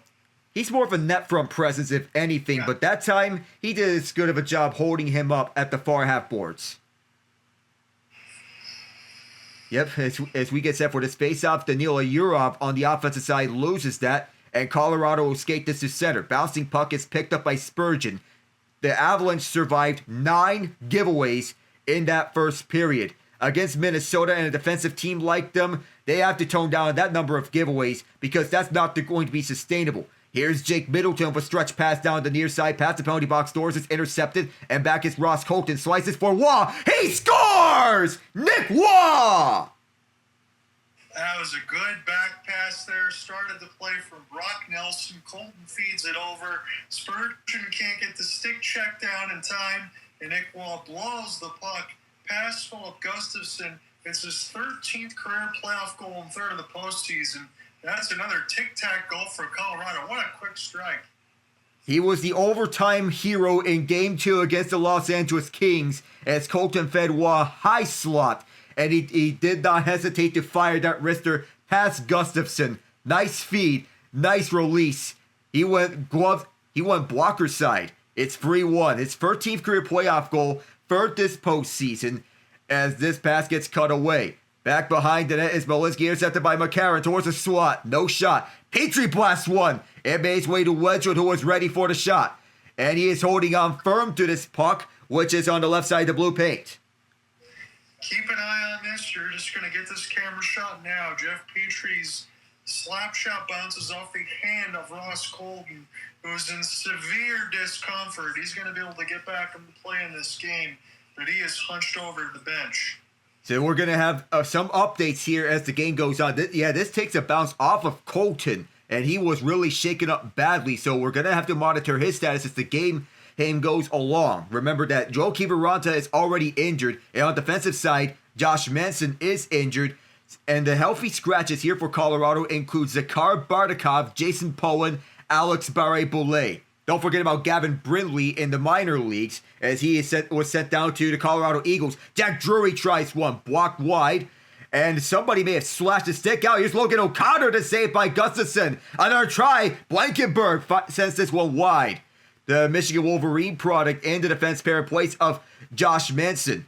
As Brent Burns is back all the way towards the point, this pass fluttered wide, and racing to his puck is Logan O'Connor, who couldn't hold his own. Fourth line getting some nice minutes here for the Avs. O'Connor cycles around, looks at the far half boards. He wanted to find Blankenberg, he missed him. And so Cale Makar has to go all the way back. Wedgewood finds him on the pass back. Marty Natchez activates up with speed. Now to the near side, MacKinnon. He missed Natchez, but Natchez, though he didn't cancel out the icing, I thought he did. Yeah, that one was awfully close. Again, you're going to get the camera shot of the puck going 5-hole here through Spurgeon off the sense from Waugh. But man, oh man, you got Gustafsson in there from Game 2 after Wallstedt gives up, essentially 8 goals. And then you really don't have goal relief because it looks like Colorado's not doing much. They only got 9 shots, but they have 3 goals. That's not good. Not a good start for Gustafsson. And Gus has to get going because this is first start in a month. Here, Minnesota wins the faceoff. Quinn Hughes sends this around the end boards. Devon Taves on his backhand. Cale Makar to Marty Natchez. Flips this one through to center ice. Arturi Lehkonen, bouncing puck. Collected by MacKinnon at the right circle. Drops this one off for Natchez, who mishandles, but Taves is there. Makar loading up, faking, firing. Blocked in front, rebound in front, and that's sent wide. Don't know if Gustafsson got a piece, but MacKinnon will backtrack with the puck. Kaprizov in his face. Taves fires around the near boards. It'll be going from right to left as Minnesota will restart. They need to score the next goal. They did not score the goal to which they wanted to, and which we point out, Zuccarello fires from right to left. Kaprizov and Zuccarello at the near corner. Nichushkin wins the puck battle and will take this himself down the near side. Fired end to end, Brock Nelson, the ex-Islander, sent this in deep to the far corner. Landeskog, standing his man up, gave it away to Kaprizov. Here's a 2-on-2 should Minnesota hurry. Kaprizov calmly whiffed this from the top of the right circle. One at deflection, and this puck exits out. Nobody at the left point. Damon Hunt. We haven't said his name a lot, but he's playing a sheltered role. Minnesota's using more of a 5 defenseman unit in the wake of the injury to one of their players on the left defensive side. Yeah, Jonas Brodin, who usually is paired next to Jared Spurgeon. Normally on the second pairing, he's out for this game. Jake Middleton takes his place on the second pairing. That allows Hunt to slot in. Puck is pried free at the near corner. Here's Nick Foligno. Nick, still looking. Backhander! He wanted to send his brother Marcus, who got tied up. And so the Avs defender in front of Wedgewood gets back up. That's Nick Blankenberg. Urov on the hold. Hunt lets one go. Caught by Wedgewood with Marcus setting things up on traffic. Yeah, you're absolutely right. That was a good screen there. Nick and Marcus Foligno, the brothers combined. Again, they finally get a chance to play together. What a thrill that is, especially in a matchup like this. A lot of traffic in front. Minnesota's done a great job in this game providing screens. They just got to find a way, as we mentioned. You got to get that next goal, and you got to stop Colorado from scoring, however you can even do that. And John, we want to mention about the Foligno brothers. One of the more underrated assets on the team is our culture setters. Nick Foligno certainly is a culture setter. Absolutely. I like what they bring. You got that grit and sandpaper. Can score a little bit too when you need it, but all they got to do is get in front of the net and try to cause chaos. Matt Boldy off the faceoff from Danila Urov, off to Quinn Hughes, a workhorse. Remember, he's averaging more than 30 minutes per game this postseason. Brock Faber from deep missed it. Boldy tied up on the rebound, and Colorado escaped back with this. Fed up ahead on this bouncing puck. Parker Kelly could not escape beyond the blue line. Marcus Johansson tied up, and Colorado will reset. Kelly sends this to the near corner. Arriving first is Boldy, finding Faber. Now it's Boldy again. Over to Hughes, tape to tape. Hughes turning back to the left point, tied up by Jack Drury, the former Carolina Hurricane. 1 of 2. On the forward side, 1 of 3 overall. Sent in deep by Colorado, played out by Gustafsson. 1 goal and 12 shots for the Wild. 3 goals and 9 shots for the Avalanche. Not good news for Gustafsson, but very good news for Scott Wedgewood. Up the far boards as this puck is intercepted by the Avs as Nathan MacKinnon drops back for Marty Necas. Necas stangles around Tarasenko twice. Or even a third time, yes. Rips one. Gustafsson saw it. Oh, how good is Necas? Black Tarasenko's going to be like, come on now, I'm not on the St. Louis Blues anymore. Stop that. Come on. I mean, this is not the prime years of Tarasenko, even though he has a Stanley Cup. 2 now that he's got one with the St. Louis Blues and another with the Florida Panthers, but Necas is just toying with him. That's so good. I just can't believe they got another 100-point player after getting rid of Mikko Rantanen. That's crazy how Colorado would work. That's been such a good trade for them, I think. Yes. And they locked him up long-term, too, avoiding another disastrous contract situation. 8 years of such at $1 million less than what Rantanen was asking for. Yeah, I don't think even Colorado's, I know the puck will get iced there for you. I don't even think that they were expecting Marty Necas to hit triple digits. Hey, but he did. Yes, it is iced here by Colorado, but the fact that Necas got triple digits, here I thought originally he was going to be a second-line forward, but now he's a top-line star on Colorado. Yeah, he's a borderline superstar on this team. Borderline, indeed. And if you're Carolina, you flip Rantanen for Logan Stankoven. Stankoven has scored in the first 5 goals of this postseason. He's proving himself to be a playoff warrior next to Taylor Hall. Off this face-off, it is a tie-up. Cale Makar does bring it out. Here's Necas again. Will he walk around another Minnesota defender? No, he's going to walk around the point. He'll feed Makar. He can dance. He can dish it. He can fire it as Devon Taves looks to go back for him. Gustafsson had the save on Nathan MacKinnon. That pass gets broken up, and a lucky fan from, let's say, around row R will be to take you home a souvenir. Man, that's crazy when you think about it, too, for Stankoven. You go all the way, as we talked about your timeline, because you went through Carolina and Mika Ranson. That didn't necessarily work out, but then you get Stankoven and some of the other stuff in the process. Jackson Blake is another good young player. I think every team probably ended up happy. And as we mentioned, Dallas, they have to deal with some cap issues. But for Logan Stankoven, I mean, my goodness, you're going to have him there for a long time. A lot of the guys on Carolina are locked up for a long time, and the path certainly seems to be open. So I know I'd be feeling good, especially as that being your second team. Oh, yeah, of course. You have a second line of Hall, Stankoven, and Blake. You can make the argument that this has been Carolina's best line since the Olympic break. Yeah. Hall is an overtime winner in Game 2 against Philadelphia. This line's been buzzing, and Hall, he's in line with Freddie Anderson as the two front runners in Carolina for a potential Conn Smythe. I'm just going to go ahead and give the update again. You gave me good news the last time for the Pistons. I'm going to bring the bad news for me. This game is tied at 93 as James Harden makes all 3 free throws, being fouled beyond the arc.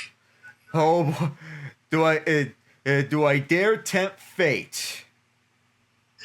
I don't know, but we got 5:37 to figure it out. We'll see who wins or if they need OT. And the Thunder, they're up 38-30 on the Lakers so far. It's the second quarter, and OKC is turning things on. That defense, when they get going, they're dangerous. Yeah, there really isn't another better unit. You can talk about San Antonio as well, and I guess if you're in the West, you'd be thankful one of those teams is probably going to knock each other out. I mean, between San Antonio and Minnesota, for selfish reasons, I am rooting for Minnesota to pull off the upset, not just because San Antonio is an in-state rival, but because I love how Minnesota is coached, especially in the postseason. Face-off won by Colorado, wanted to get another goal and pile it on Minnesota, and Minnesota's just trying to come back from 2 down. They came close to pulling off such a comeback in Game 3 against Dallas as Marcus Foligno takes a ride along the wall. Nico Sturm, Jared Spurgeon couldn't hold this in. He'll find Jake Middleton. Sends this towards the near boards. It gets deflected in. Brett Kulak, one of the more underrated defensive defensemen in the NHL, gets this out for Sam Malinsky, who's been a plus-minus machine for the Avalanche. Plus 43 in the regular season. He sends this in deep. He wears number 70. Not a conventional number for a defenseman. It's more of a goaltender number. Braden Holtby. As Middleton picks this up from his own zone, across for Jared Spurgeon. Up towards the far side as Nick Foligno sends this in deep, goes out for a change. And Colorado will send the third line out. Nazem Kadri sends it to the near corner. Nick Waugh on a puck battle with Jeff Petrie, who was on the 2021 Montreal Canadiens, who made the Stanley Cup final. The Canadiens will face the Buffalo Sabres in the second round. A backhander stop by Gustafsson. Twist and twirl back towards the right point. Kept in deep from Burns. He was looking towards Kadri's direction. Cut off by Yurov. It is the far quarter in which Minnesota will gain control. Petrie, who wore number 2 with the Florida Panthers, and now he's wearing number 2 of Minnesota. Quick shot, saved by Wedgewood, and he'll cover. Think this puck, because you're going to get a little bit of a delay here, admittedly, Alec, hit Wedgewood up in the mask, and he's going to need to go over and possibly get some repairs. So we're going to take a little bit of a bereavement here, take a break. So 12 goals between 10 different goal scorers in the last 5 periods offensively for the Colorado Avalanche. You have 9 players with at least 2 points on this Avs offense. That's how deadly they are. Yeah, we talk about the depth, as you mentioned. Right now I see the camera shot here. Marcus Johansson takes the strap off of the goaltender of Scott Wedgewood, and now it looks like we might be getting a little settled here as he gets all of his equipment all set up and get back into the goal crease. But that was definitely an odd look. They just dislodged the strap on the back of his mask. Yeah, whenever if you're a goaltender and you get hit on the mask like that, you're always going to go over to the bench for precautionary measures because you don't want your helmet to fall off at any point. The referees notice that, automatic stoppage. Yeah, you have to do that. Again, this full arena crowd has been enjoying this. And as Alec just mentioned, another one, 16 of 18 skaters in this series have at least 1 point. talk about the supreme depth up and down the board. That's why I think this is so daunting for Minnesota. That's why I said in the opening, this is a game that they've got to get. Because I just don't think you're going to go back to XL Energy Center and find a way to win both games. I could be shocked and surprised by that, but I don't see it happening. Oh, we know how much of a seesaw this series can go. At the very best, it's going to be these two teams exchanging wins with one another. And then that series clinching win for Minnesota against Dallas, that's just the second win ever in their franchise history, which they won a playoff game while maintaining a series lead. As unbelievable as that stat is. And both times, it was a closeout game. The only other time, 2015 against St. Louis. Here's Quinn Hughes off the faceoff win by Zuccarello. Kaprizov, bouncing puck. MacKinnon grabs it. That may have hit Wedgewood up front, and this will be sent in deep. Quinn Hughes on a foot race, wins it against Marty Necas. Because it was stumped in from beyond the red line, no icing. Cale Makar walks the point. He is forced wide by Quinn Hughes. Superstar on superstar defenseman. We love to see that. One-timer Molinski. He fired this one wide the goal. Makar is on the hold. He played just 17 minutes last game. Gustafsson the save on Molinski. And the rebound could not be handled by Necas. On to the far half boards. It is Faber who will send this out. Glove down by Molinski, and the Avs will reset on a quick change. Necas take his time, but this bounces off a stick. MacKinnon can't dump this in. And Minnesota will go back with Trennan. Dropped off for Hughes. Hughes to the left circle, walks around. Hughes fires one off Wedgewood. McCarron has trouble with the puck. Wanting to go back for Hughes. Two Avs were in the way. Hughes trying to hold it. And he does. Here's McCarron, acquired from Nashville for a second-round pick. Bill Guerin loves his versatility on the bottom six. Back for Middleton. Across the ice for Spurgeon. Spurgeon walks around Necas. Spurgeon holding onto it from Gretzky's office. Looks at Middleton. It does! Fires this up high. And after 33 seconds of zone time, Colorado can finally make changes. Middleton looking to catch them off guard. Can't. Trennan. Tarasenko. Stopped by Wedgewood. He'll hold. 5-hole. I'm glad you mentioned that about the zone time, Alec, because I was going to say, I think that was the longest stretch of pressure that Minnesota might have had in this game so far. The shot totals are low, all things considered 15-12, so we're starting to get that defensive game that we know we were going to get a little bit of an adjustment of at least. And I don't think Minnesota's playing all that poorly, but they have now about halfway through regulation to figure it out. Yeah, they need more from their big three of Kaprizov, Boldy, and Hughes. They know they are talented, and Kaprizov already has a goal. Do we see something from Boldy here? They're out there on the ice together. Boldy had his stick slashed. He has to get a new stick from the bench. Here is Marcus Johansson. Well, it's not Kaprizov and Boldy on the ice together, but it felt like it. I almost saw 97. Instead, I saw 90. Dumped back in by Colorado, and it'll be retrieved by Damon Hunt, who had to brace himself for a hit from Landeskog. This is Minnesota with the puck. Down the near side, here's Hunt. Hunt will send this down deep towards the near corner. Retrieved by Burns, the former San Jose Shark, former Carolina Hurricane. Up the far side, it is Colorado. Val Nichushkin. Nobody there on the drop pass. And Colorado's won 4 straight game 2s at home. Here is Nick Walvin looking for another one. Drops back for Kadri. Save! Gustafsson. He'll hang on with 9:45. It's nice seeing Nas getting a shot here. Absolutely. Maybe not all that difficult there for Gustafsson, but it was off the rush. It was a good drop, as you said, between Juan and Kadri. That's one he's got to have as we go to break. Is the only goal in the second period being Nick Waugh, and Nazem Kadri could have made it 4-1, but here we stand. And every time I chatter my teeth and I flip the box on the other side of the NBA score, it's just back and forth between the Cavs and Pistons.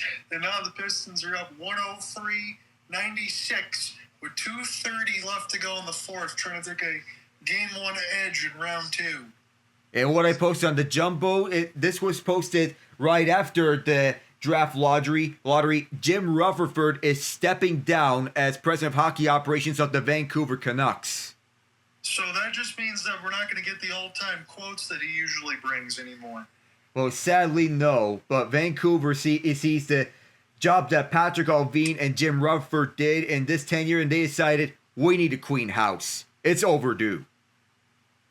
I think so. And I think I can finally say this again. whether or not,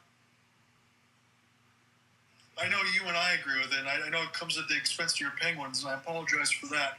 But Rick Tocchet was not the problem in Vancouver, because look at what he's doing there with the Philadelphia Flyers. I don't know why they ever got rid of him. Oh, yeah, I don't know why they moved on from him. And even though it sucks that we lost to his Flyers, the fact that Vancouver's in this position, they need a lot of soul searching to do, because there's not really a future here. While Philadelphia, just coming off of beating the Penguins, who Rick Tocchet knows a lot. Remember, he was an assistant on the Penguins in those cup-winning years. The Flyers have a promising future ahead. They do, but I think your Carolina Hurricanes will take care of them, so you won't have to worry about it. Yeah, probably not worry about Philadelphia unless a drastic comeback happens on their end. However, whatever the series goes, I think Carolina is going to make Philadelphia learn the hard way that nothing comes easy against this Hurricanes team. Ottawa had to learn the hard way too. Here's Middleton off the faceoff. This gets deflected at center ice and grabbed by Colorado. 12 scoring chances for the Minnesota Wild in this game, and they only convert on one of them. Here's Marcus Foligno, who fires this wide. He was expecting someone to pick up this puck, and it was outside the zone when they got that chance. Dump back in deep. Wedgewood drives this towards the left circle, and Colorado plays this one out. Chip further, and this will be Nazem Kadri who sends it ahead. Drop pass off for Blankenberg, who sent this one further. And Minnesota will scoop up for the near half boards. This is a tripping penalty against Minnesota. Ryan Hartman going to go to the box for tripping Nick Blankenberg, and there was a commotion near the players' bench. It looked like one of the referees actually got checked into the bench out. Oh, man. We have to see what happened here for Ryan Hartman with one of the referees getting checked into the bench. Yeah, that was one of the linesmen. And we saw Matt McPherson, who was right onto the players' bench, right in front of Matt Bodie. Goodness. So Colorado goes to another power play, and they scored on their first one. And as they say in hockey, the playoffs are a chance to redeem yourselves, even for players who are struggling a lot. That was the case with Gage Gonzalez in Game 6 with the Tampa Bay Lightning. And Alex Newhook, who hasn't scored a lot in the playoffs, he scored a game winner in Game 7. As Minnesota wins this faceoff, chance to clear this out, and they do. Strange to believe, John, that the Montreal Canadiens are the first team ever to win a playoff game with single-digit shots on goal. Yeah. Yeah, that was absolutely nuts. You take it away here. MacKinnon over to Makar. Walking to center point. He'll go over to Nazem Kadri. Back for Makar, who walks along the center point again. Back for Kadri. Top of the right circle. Feeds it down low for Landeskog. Kadri looks for MacKinnon. Quick shot. Rebound. Natchez. Faber drops down to block. MacKinnon feeds it back out for Makar. Makar walks the top of the left circle. Westwood go. Fires this one wide. Kadri holds up. Goes back for Makar.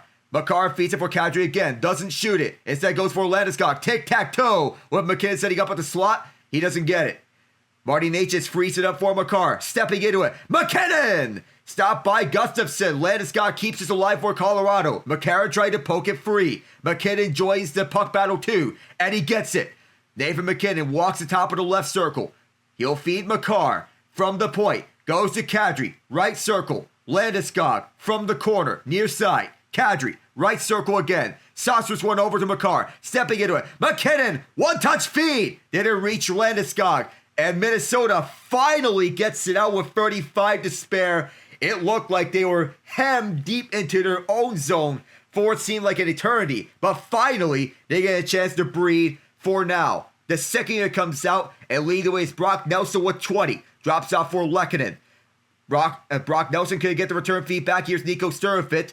Sees two defenders on Colorado on back and decides to retreat. This is flipped on down the distance with 10 seconds and Devon Taves will reset. He has Sam Olinsky with him. 5 seconds left in the Hartman penalty. 3 seconds is sent in deep. Here's the Chushkin with one. Power play is over. The shot was broken up by stick. And this will be sent on down the distance. Wedgewood saw it from all 200 feet. That's a pretty good look there for Ryan Hartman. No coming out of the box to get the clear. It's going to force the face-up on the other end. And a helpless feeling for Brock Faber. Blocks the shot from MacKinnon. and then man, oh man, has to try to make a play from his knees. It felt like there was one moment in which I didn't see his skate blade explode, but it felt like his skate blade was letting loose. You're going to have a good call in front of you. You take it. Kirill Kaprizov off the faceoff, dangles around Nelson. Kaprizov backhand feed, loose in the slot. Here's Nelson trying to clear. One half players down, picked up by Kaprizov. Puck still free at the near half boards. Being shoved away is Hughes. From behind the net, loose stick on the ice. Devon Taves heading Hughes towards the far corner. Zuccarello's there. Frees the space up back for Faber. Faber falls down. It gets picked up again by Zuccarello. Fed towards the right side. Middleton back down low for Kaprizov. Kaprizov, long shot deflected on the rebound. Scott Wedge was there. And there's a tie-up from behind the net. And Brock Nelson blew up Ryan Hartman near that left dot. He got up very quickly, and then Quinn Hughes had to leap over one of the other players near the left dot just to keep that play alive. What a wacky sequence. The only question is, was Ryan Hartman eligible to be hit? Because I didn't think he had the control of the puck. He didn't. He got blown up by Brock Nelson. And if the referee saw that, they would have called that an interference penalty. I would think so too, Alec. I agree with your point. The hits are 18-16 Minnesota, and the physicality, of course, in the playoffs, it starts to ramp up. Carolina did set the tone early as this slapper gets blocked. That was Jared Spurgeon. Do remember that Carolina did set the tone at the playoffs when they had 57 hits in the opening game of the entire playoffs, as the Avalanche wanted to get this out of their own zone. Jake Middleton keeps us alive to near half boards. Quinn Hughes also did, Yakov Trin. I saw 43, turned to be 13. Lucky number 13. As this bounces through center, the Avalanche trying to triple up on their lead. Parker Kelly tangled up, no arm up in the air. Thought it was a hold for a moment. Comes behind the net for Drury, who backhands it towards the left point. Held in deep, and the Avs will see this roll over to Minnesota. 16 of 18 skaters in this series have at least 1 point. We're not even halfway through the series. Back in deep are the Wild. They get this one out as a race back for this puck will be touched up by Cale Makar for an icing. Yeah, what a difference a game makes here. Philip Gustafson so far 12 of 15. Wedgewood 15 of 16 as we are just getting underneath the final 5 of the second. 5:25 left here in the second period as Ian Genge is joined along here. How are you doing, Ian? Doing well, gentlemen. I did not know if you guys would be on tonight. That's my bad. I should have checked. All good. Because we've been there before at times. As 5:20 is left in the second period, Nathan MacKinnon and Arturi Lehkonen. Lehkonen, who went to a Stanley Cup final with Montreal, won one here in Colorado. Good times in Denver, as they're back to being a premier Stanley Cup contender. Fired in deep off of Wedgewood. Nathan MacKinnon, 1.32 career playoff points per game. 5th highest in Stanley Cup playoff history. As his centering pass went wide of who I believe was Arturi Lehkonen. Yes, that was Lehkonen. Makar kept it alive. Taves a long shot. He wanted the deflection in front. They didn't get it. Natchez backhand sets to keep it alive over to Makar, who walks the point. Johansson forcing him on the backhand. Makar gets stripped at the puck. It goes behind the crease. Lehkonen tried to poke it free, and he did. Goes to MacKinnon. Minnesota tied him up. Sent in deep. Will this go deep enough for an icing? Yes, just barely with 4:30 left. With 10 goals in his last 12 playoff games, Nathan MacKinnon is in a top 5 playoff point list that features Wayne Gretzky, Mario Lemieux, Leon Draisaitl, and Connor McDavid. That would put MacKinnon for 3rd in the 21st century behind McDavid and Draisaitl. It's ridiculous the work that this trio does when the lights shine brightest. Yeah, it is. That's why they're so deep. You talk about everything else. It's going to make for a good series. We're going to need a pushback on another side. And of course, we note about the 2-star defensemen, Makar and Hughes. Of course, the showdowns between them, whether it be Colorado versus Vancouver, Colorado versus Minnesota, Canada versus USA. You name the storyline. Makar and Hughes are 1-1 the international stage. Makar won the Four Nations with Canada. Hughes won the Olympics with USA. Here is Matt Bodie close again. And a stick was in the way. That was Burns' stick. What worked there for the 41-year-old? Colorado trying to get this out. They can't, as the Wild keep it alive along the far half boards. Trying to send this in deep, went off a body. Hughes couldn't hold on the queer. Less than 4 minutes to go. Colorado leads 3-1. I'm Alec Nava, joined here by John Ott and Genge here. Chopped in from the far corner. As Colorado looking to go up 4-1. Bounces out to center. As it's played through center ice. Minnesota in control again. Matt Zuccarello sends it to the far corner on to dump it. Ryan Hartman arrives first. Centering pass. Hit Landeskog. Minnesota trying to keep this alive, which they will. Around the boards. And held on the backhand by Jeff Petrie. Kirill Kaprizov. Pinned by Brett Kulak at the far corner. Cale Makar also arrives. Heading in deep is Jake Middleton. Nico Sturm also there. Freed up the space over to Zuccarello, who tries one, stopped by Wedgewood. 3:10 left after that wrister. This is back into the Minnesota zone. Takes a wild bounce, no pun intended, as Sturm drops out for Kaprizov. Kirill Kaprizov from the far corner. Looks to send this back. Kaprizov is tied up. It's freed up to the far half boards. Hughes trying to hold, cannot. It comes out for Nelson off the feed. Brock Faber 6 it away. And Colorado will go for a change. This is Quinn Hughes starting up. Hughes. Outstretched feed far side near the benches. Riding along, it is Marcus Foligno. Marcus takes a look, sends this deep for his brother Nick. Nick stripped at the puck by O'Connor, and it's played out. The Wild flip it back in deep onto the late offside, and Nick Blankenberg will send this wide. Philip Gustafson. Drury tried to poke this in deep. Puck is loose and picked up by the Wild. 2:15 left in the second period. On the Spinorama pass, the Wild get cut away. Bouncing puck picked up by Drury. Delayed offside here, and Faber will be first to the puck. 2:05 left. Which Wild player is going to score here? Should there be a goal scorer in Minnesota up next? My money may be on Kirill Kaprizov again. Quinn Hughes. Brock Faber waiting. Faber doesn't slap it. Now does. It reaches Burns from the near corner, going opposite side. Sends this one out, and Colorado will pursue this. Jake Middleton beats out the approaching Av, Arturi Lehkonen. Lehkonen having Middleton deep on the corner. Several Wild players arrive, and so do several Avs. The Wild come away with it, down the far side, past McCarron. McCarron ties up his man, offside is waved off. McCarron to the far corner, centering pass for Tarasenko. Didn't make it all the way. Middleton gets tied up, no shot. And the Avs will go back. This pass bowed down by Spurgeon. 1:13 left in the second period. What has been an entertaining Game 2 of the Western Conference semifinals.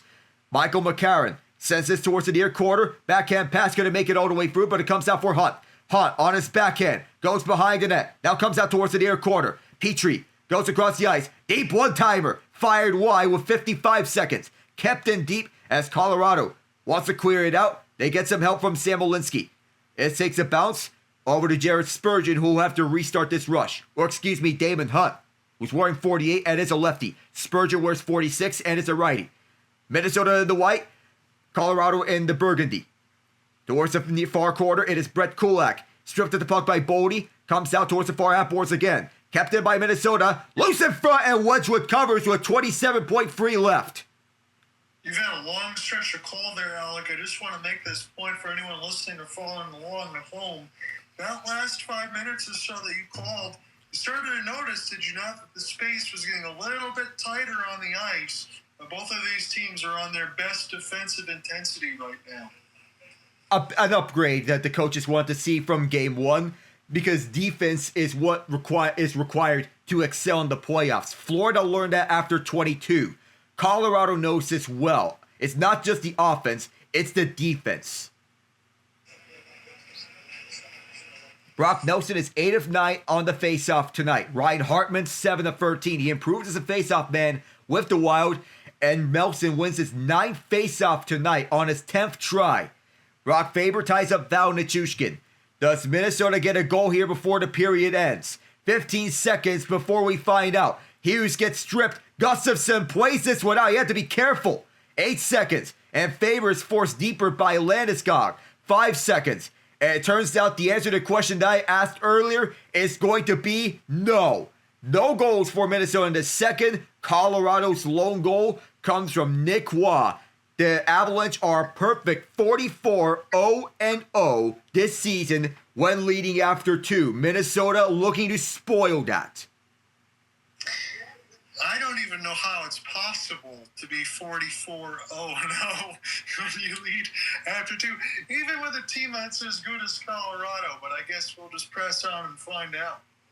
Yeah, I mean, that's just otherworldly types of oh my goodness this season. We speak of the Panthers record from last season when they lead after any playoff period under Paul Maurice. So that's another level of oh my goodness. The physicality picked up a little bit for Colorado in that period because, again, the first we said 13-10 Minnesota. Now it's 20-20 apiece. The shot board rate's 20-16, so not a lot of attempts there for either, but Minnesota's got the edge there. And then the face-offs, which was a large disparity from the first at 14-7 for Colorado, has got a little more even, 23-17. Really, the only power play was the one call in the second. Colorado still 1 for 2. Minnesota did not get a call yet. And from that second period, they're 0 for 1. I would think, if I have to guess, they're probably due for the next one. I think the refs might have missed maybe 1 or 1.5 of Minnesota's that didn't go in their favor, I should say. Oh, perhaps. Yeah, an interference call that we mentioned that Brock Nelson could have been penalized for, in which he hit Ryan Hartman, and Hartman did have control of the puck. In fairness to the refs, though, Hartman was in close proximity to Kirill Kaprizov, who had the puck. So it's a judgment of human error, which I can forgive the refs for. And I can say this officially, for the Pistons, they survive and win game 1. Cade Cunningham had 23 points, Tobias Harris 20. They win 111-101 against the Cavs to open up round 2 at LCA. And Jalen Duren with 12 rebounds in the game. Duren was largely criticized for not being visible enough in the first round against Orlando. Here he was more of a rebounding presence. But you have to have your players execute their roles to perfection. And Duren was a rebounding machine. If you can give me a double-double, Alec, that's all I'm really asking for. Make sure that you get those rebounds. You got Dennis Jenkins with 12 off the bench. Right now, the update, I'm sure Ian's following this along for OKC and the Lakers. Looks like that one just hit the half. OKC's got a 61-53 lead over the Lake Show. Yeah, I am. But mostly I've been, fellas, it started out rough, but for now, my Kansas City Royals have righted the ship in a big way. Yeah, they have. They're starting to win some games, and nobody else in the AL Central is really taking control. So you're putting yourself right back in it, not that you were ever out of it. Yep, and it is all thanks to our latest free agent acquisition, who is not, and it's something that doesn't even exist in reality.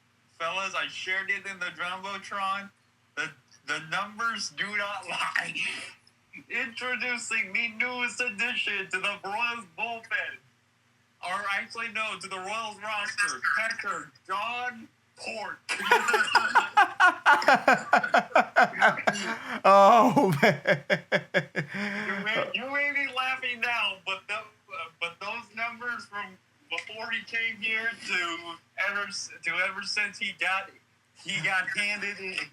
handed to the Royals bullpen by a fan. Well, the numbers speak for themselves. Oh, man. Oh my goodness. Oh. Alec, I'm not the only one having a little bit of fun with baseball. Raising the Colemans and the Jolly Roger. Yeah. Let's raise a lot of Jolly Rogers, especially in those times when we face Cincinnati. I'm still in disbelief, John. 7 straight walks in the second game against the Reds. Wait, when was this? Yeah, on our series against Cincinnati, the second game, which we won 17-7. Okay. Yep, which we had 7 straight walks in an inning. 7 consecutive walks in an inning tied an MLB record. Holy Yeah. cow! How do you do that? And this and John, this isn't clickbait. This was on national television that they did this. Oh my goodness! I mean, I'm glad for you, Alec, in that, but I mean that is awful. 7 walks. I mean, 7 consecutive walks.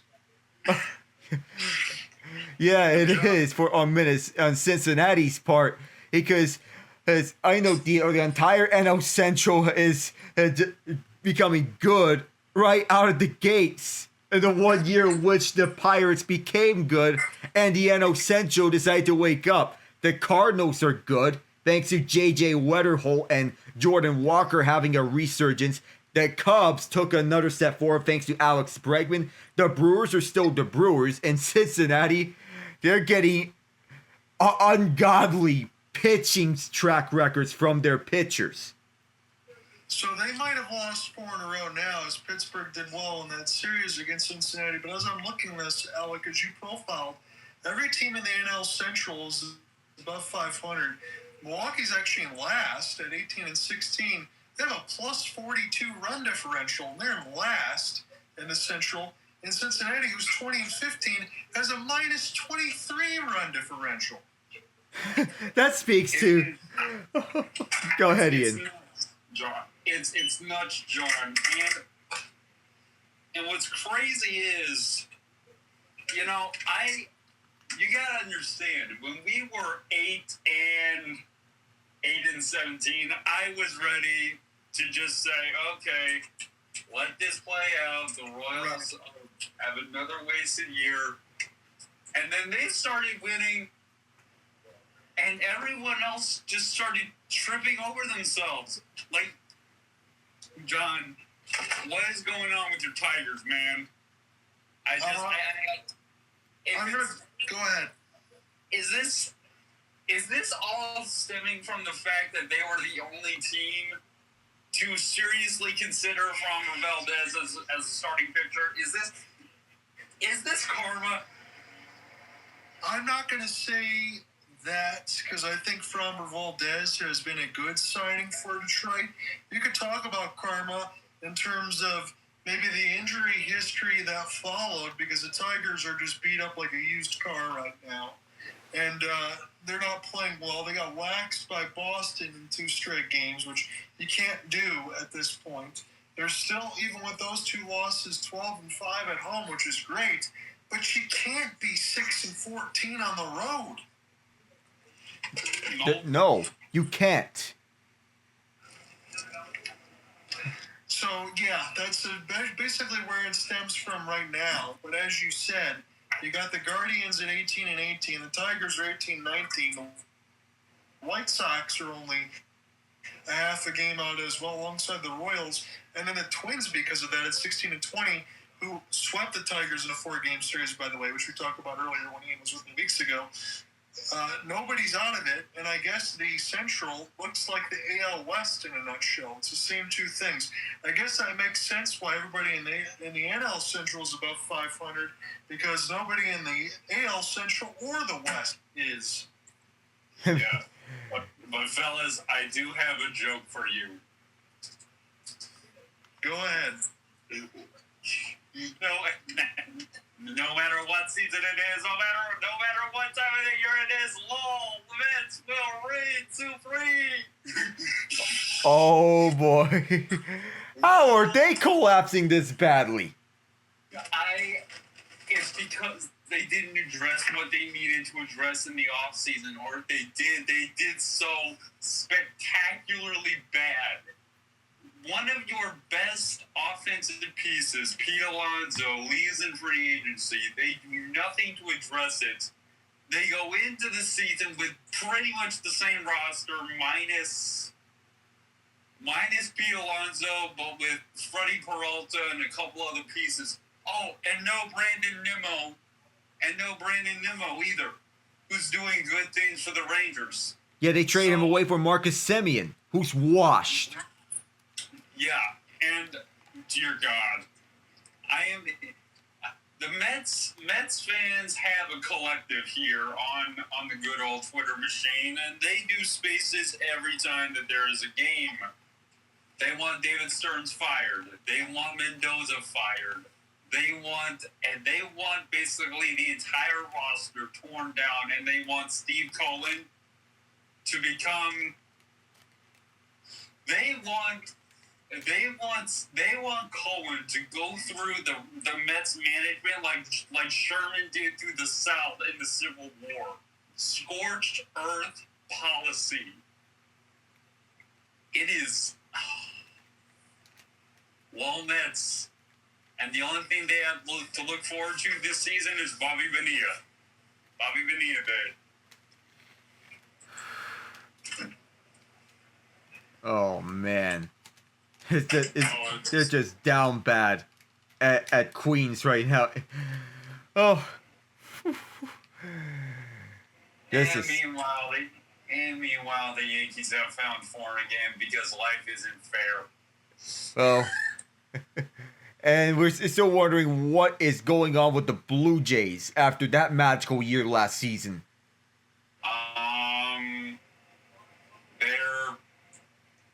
To be fair, they started off this bad last season too, and look where it got them. Yeah, we'll give them the benefit of the doubt.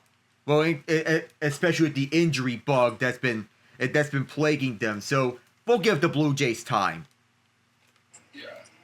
So there's that. Let's see what else. Dodgers doing Dodgers things. San Diego doing San Diego things. The Rockies, for the first part of the year, were in total garbage, so that was interesting. The NL East is pretty much the Braves have won the NL East, and we're not even a quarter of the way through the season. I'm sure you guys would talk about this at some point. I didn't think the Phillies were going to be this bad. I thought they'd regress, but they've been pretty bad. I mean, you talk about as bad as the Mets have been.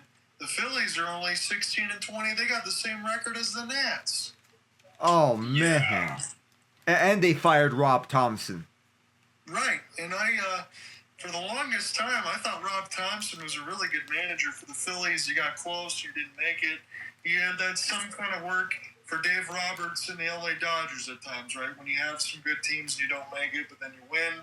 Rob Thompson just never was able to get over the hump, I guess. No, he couldn't. Well, and there's, and if you really think about it, there's one other thing. There's one other factor in this.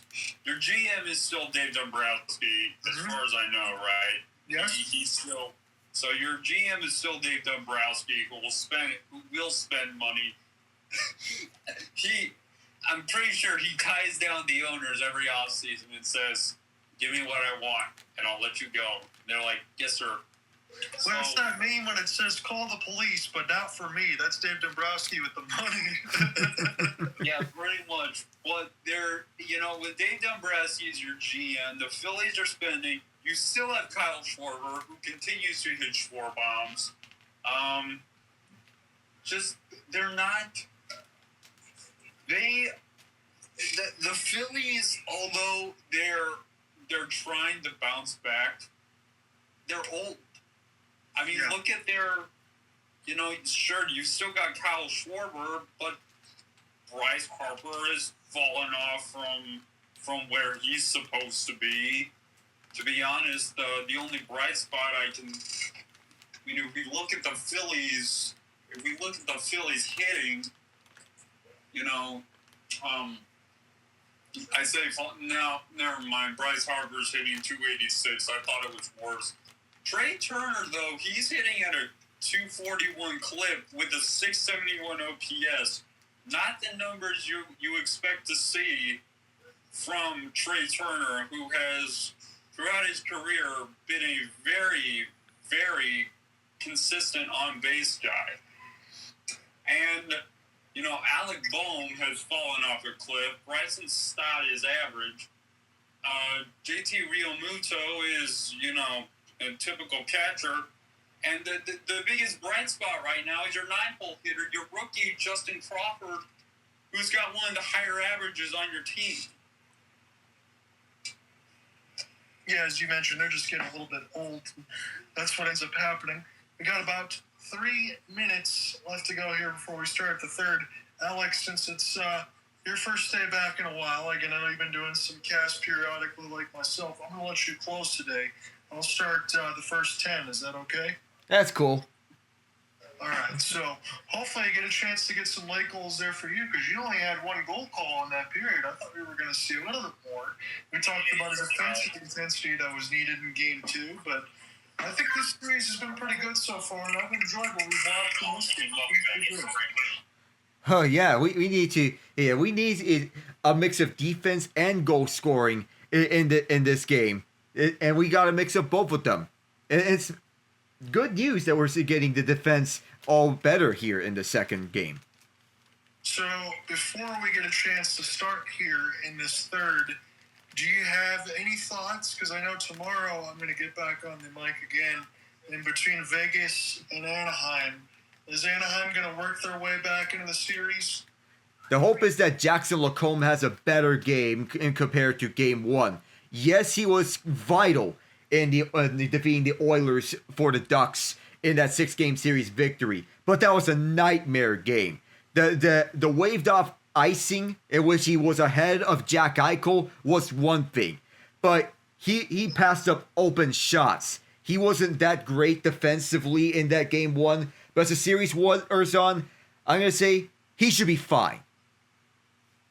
And then one last thing for me, Al, I don't have to put you on the spot, but I'm gonna do it here because I trust your judgment. Give me a prediction. I know the series has yet to start yet, but who advances to the third round? Montreal or Buffalo? This one's tight, but it can go one way or another. I was impressed with Jakub Dobish's goaltending against Tampa Bay in the first round. Alex Lyon has been clutch, though Dobish has developed nicely over the last few months and is turning into Montreal's #1 goaltender before our very eyes, ever since he took over the crease from Sam Montembeault earlier in the season. Goaltending was constantly a weak point throughout the season for the Habs, but now it's looking like a strength. I think Montreal needs to get going 5-on-5, but I think it should all the dominoes fall. It's a coin flip of series. I'm not really confident with either pick. Originally, I'm going to say Montreal wins in 7 games, but it's that close. I can't really decide. I think if I play devil's advocate, I could say Buffalo in 7, but when we were all on the broadcast together, Cooper made that point. He wasn't sure if Buffalo should win another round because then you're going to get more expectations than you expect. But I won't play devil's advocate. I'm going to lean with you.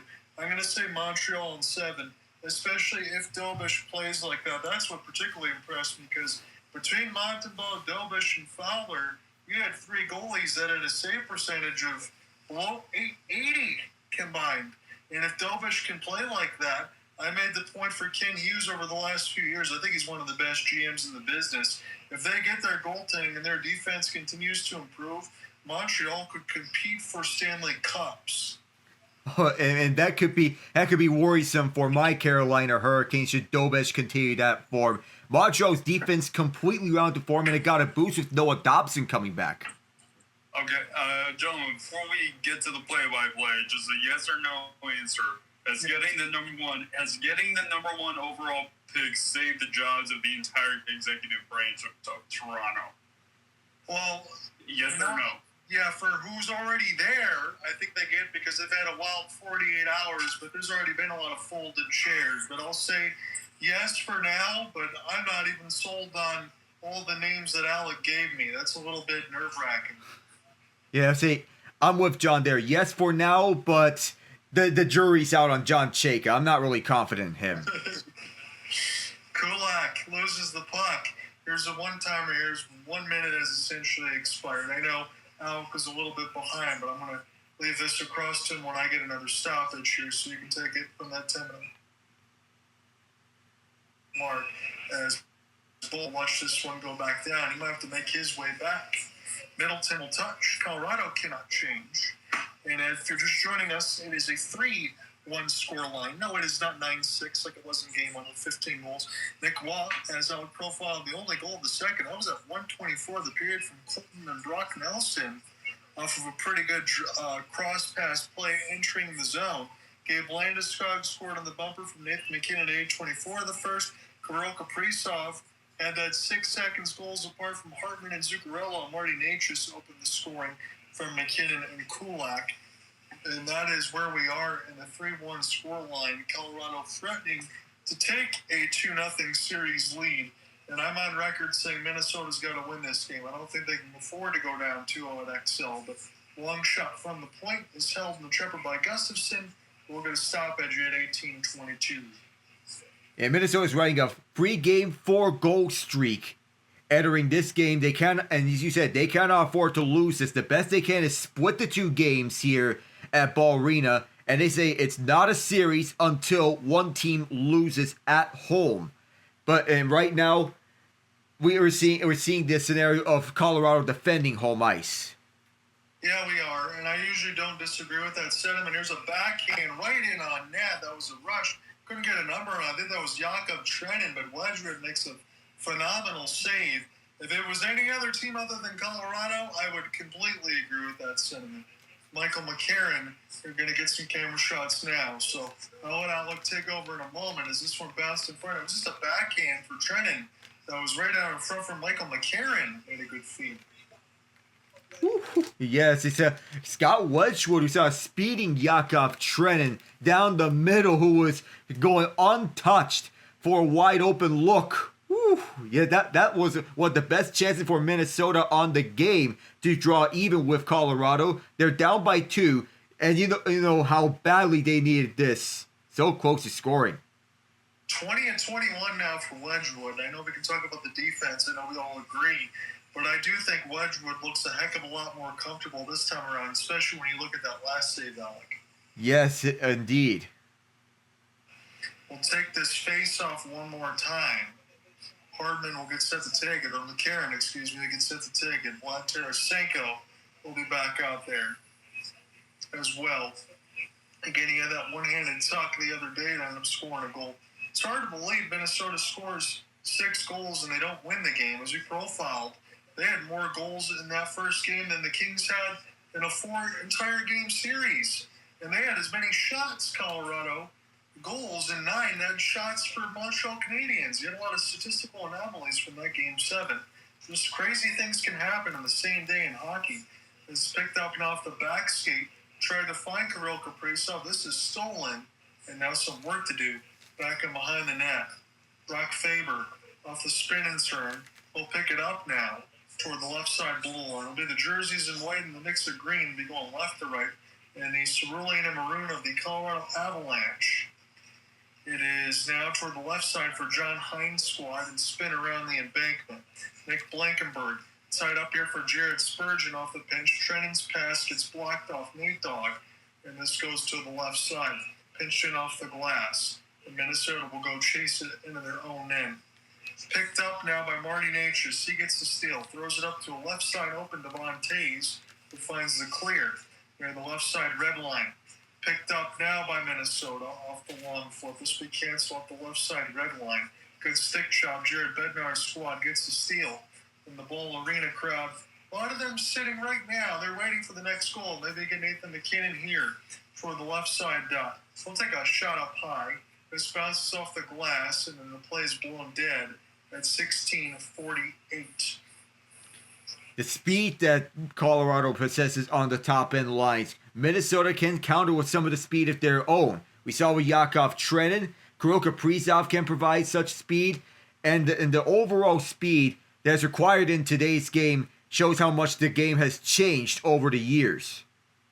Yeah, because you have these top lines. I would extend them even to the first 3 lines between all of them. If you're not keeping your guys up in tip-top shape and you're keeping your shifts at 45 seconds, as we profile, Nazem Kadri on the 3rd line for Colorado is an embarrassment of riches. That's why you end up with scores like you did in Game 1.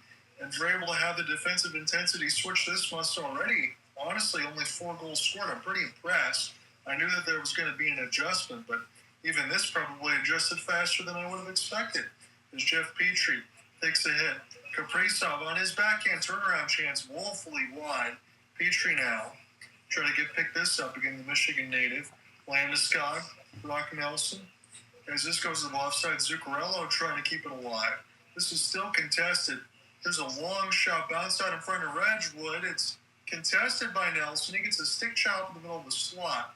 Minnesota can't get a shot. And now Quinn Hughes has to gather this across center ice. There's Zuccarello on the backhand. That's a pass that went wanting.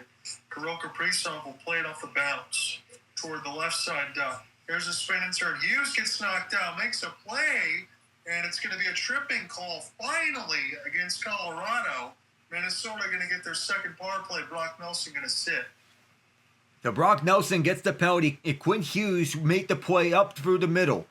That Minnesota was looking for any semblance of a power play. They finally get the call that goes their way. They haven't had a lot of success on the power play or on special teams overall in the first round. They want the second round to be a different story. Yes, they do. We profiled it earlier in the first, Alec, when you were with me. 5 shots on goal, and their first power play had a lot of traffic on in front as well. They looked good. They just could not solve Wedgewood. And I'm going to say it now. Even at 15-40 the third in their second power play, this is a must score for me. It is. This is a must-score power play for Minnesota. They cannot let this go to waste, not even if it is against the best penalty kill in the NHL. Your numbers profiled on the screen now, 4 for 29, 2 for 25, all the way across. As this is settled now, Spurgeon, Boldy, trying to not run into his own teammate, loses to Quinn Hughes in the high slot. Back to Matthew. Boldy, out of Quinn. He'll play catch. Slap pass. As this is recollected in the left side red line. Boldy now makes one man miss. He's still with the puck on his forehand. Dropping out for Hughes in that same spot. Picked up here as they exchange lanes. Boldy shoots. And this is no screen. Easy glove save for Wedgewood. If you're Minnesota, you need to have someone at the front of the net. Take away Wedgewood's eyes. As Wedgewood, he was tracking the puck with ease. He knows what direction the puck is going because as those pucks are directed further back. Colorado's penalty kill is doing a good job getting Minnesota away from the high danger areas. The duo of Parker Kelly and Jack Drury, that's an excellent penalty kill. Yeah, you got Brent Burns, a pretty good hold there for Hartman, not allowing him to go anywhere. You got 2 Redwoods battling in front of the net. And now Burns, who stayed out there, will throw this one down the ice to Philip Gustafsson. Gustafsson has given up 3 on 13 of 16, so the goaltending relief hasn't been there. Hartman off a one-on-one. He gets taken down. Here's a wrister. It bounces off of Wedgewood, works it behind the net. Kaprizov trying to find Hughes. It's stick chopped out of the air. Kaprizov gloves it down. He gets worked over near the left side of the glass, and now Brent Burns probably doing too much. He's slashing at Zuccarello, and Zuccarello's giving it back to Chewbacca here. Things are getting spicy. Oh, man. The stretch pass by Ryan Hartman was one thing, then the chaos broke loose after Hartman got sandwiched along the boards. We know these two play in the same division, and these two teams don't like each other. The beef has been brewing since 2003, and Brent Burns and Matt Zuccarello, of course, they're feeding into this rivalry big time. Yeah, Brent Burns goes after Kaprizov, gives him 3 shots, and then one, I think, toward the kidneys on the end of it. That's what made Hartman a little bit upset. We'll just get a neutral zone draw, and then Hartman with a shot right on the face-off circle. That Boldy's going to get set to take it. Hartman's about to blow a gas lid as this goes back around now. Picked up here for Colorado, but he's got to be careful to not get a little too extracurricular. He's going to get called. Here is Quinn Hughes. I'll drop it now for Boldy. Well, arena fans are booing Ryan Hartman. I don't blame them. Quinn Hughes, pirouette. He's got it in the high slot. Lead for Zuccarello, wrister. And this one bounced off the inboards. Hartman recollects. Left side dot. Here's Zuccarello. Now for Hartman at the bumper. Cross Kaprizov. Oh, he's robbed by Wedgewood. Oh, man. I got to see it in real time. Fans, they were booing Ryan Hartman, justifiably so. They thought that should have been a penalty against Hartman for a shove off the faceoff, perhaps a faceoff violation. And as Zuccarello, he fires it wide. Hartman gets robbed big time by Scott Wedgewood. Zuccarello set this up, left circle. Kaprizov, what a grade A look. That might have been the left toe, I think. And then the shoving matches continue. You take it the rest of the way, Alec, because I think Matt Boldy took a few fists and he doesn't like it. Oh, yeah, and he got knocked down pretty hard. There's sticks over the ice. There's lumber all over the ice. Somebody has to call customer service at Lowe's. I'm looking at this now in real time. That's a great call by you, Alec, by the way.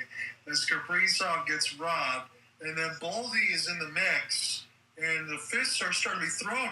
And let me get a number on this for the Avalanche. Parker Kelly, he missed his first punch. He punched the referee, and then he sucker punched Boldy after. That's why Boldy was so upset. I don't blame Boldy for that, because Parker Kelly punching at Matt Boldy right after the referee. Come on! I know Boldy. He was intended to go after Kelly. And Kelly, he did punch the referee. And Boldy might get in a normal world would get 2 for roughing and then a sucker punch. Perhaps that could be 2 penalties at once. One for roughing and another for abuse of officials. Yeah, the refs are being very lenient. I understand as you get around in the playoffs that less penalties will be called, but you can't just sucker punch the referee and Matt Boldy. But Parker Kelly, I guess, got away with it. Here's a rush for the Avs. It's a 2-on-1. Drury doesn't make the pass across, and this doesn't hit Gustafson. 41 of 45 penalties killed. Now racing the other way. Spurgeon. This is hit up high for Wedgewood. Now we're going to go end to end here.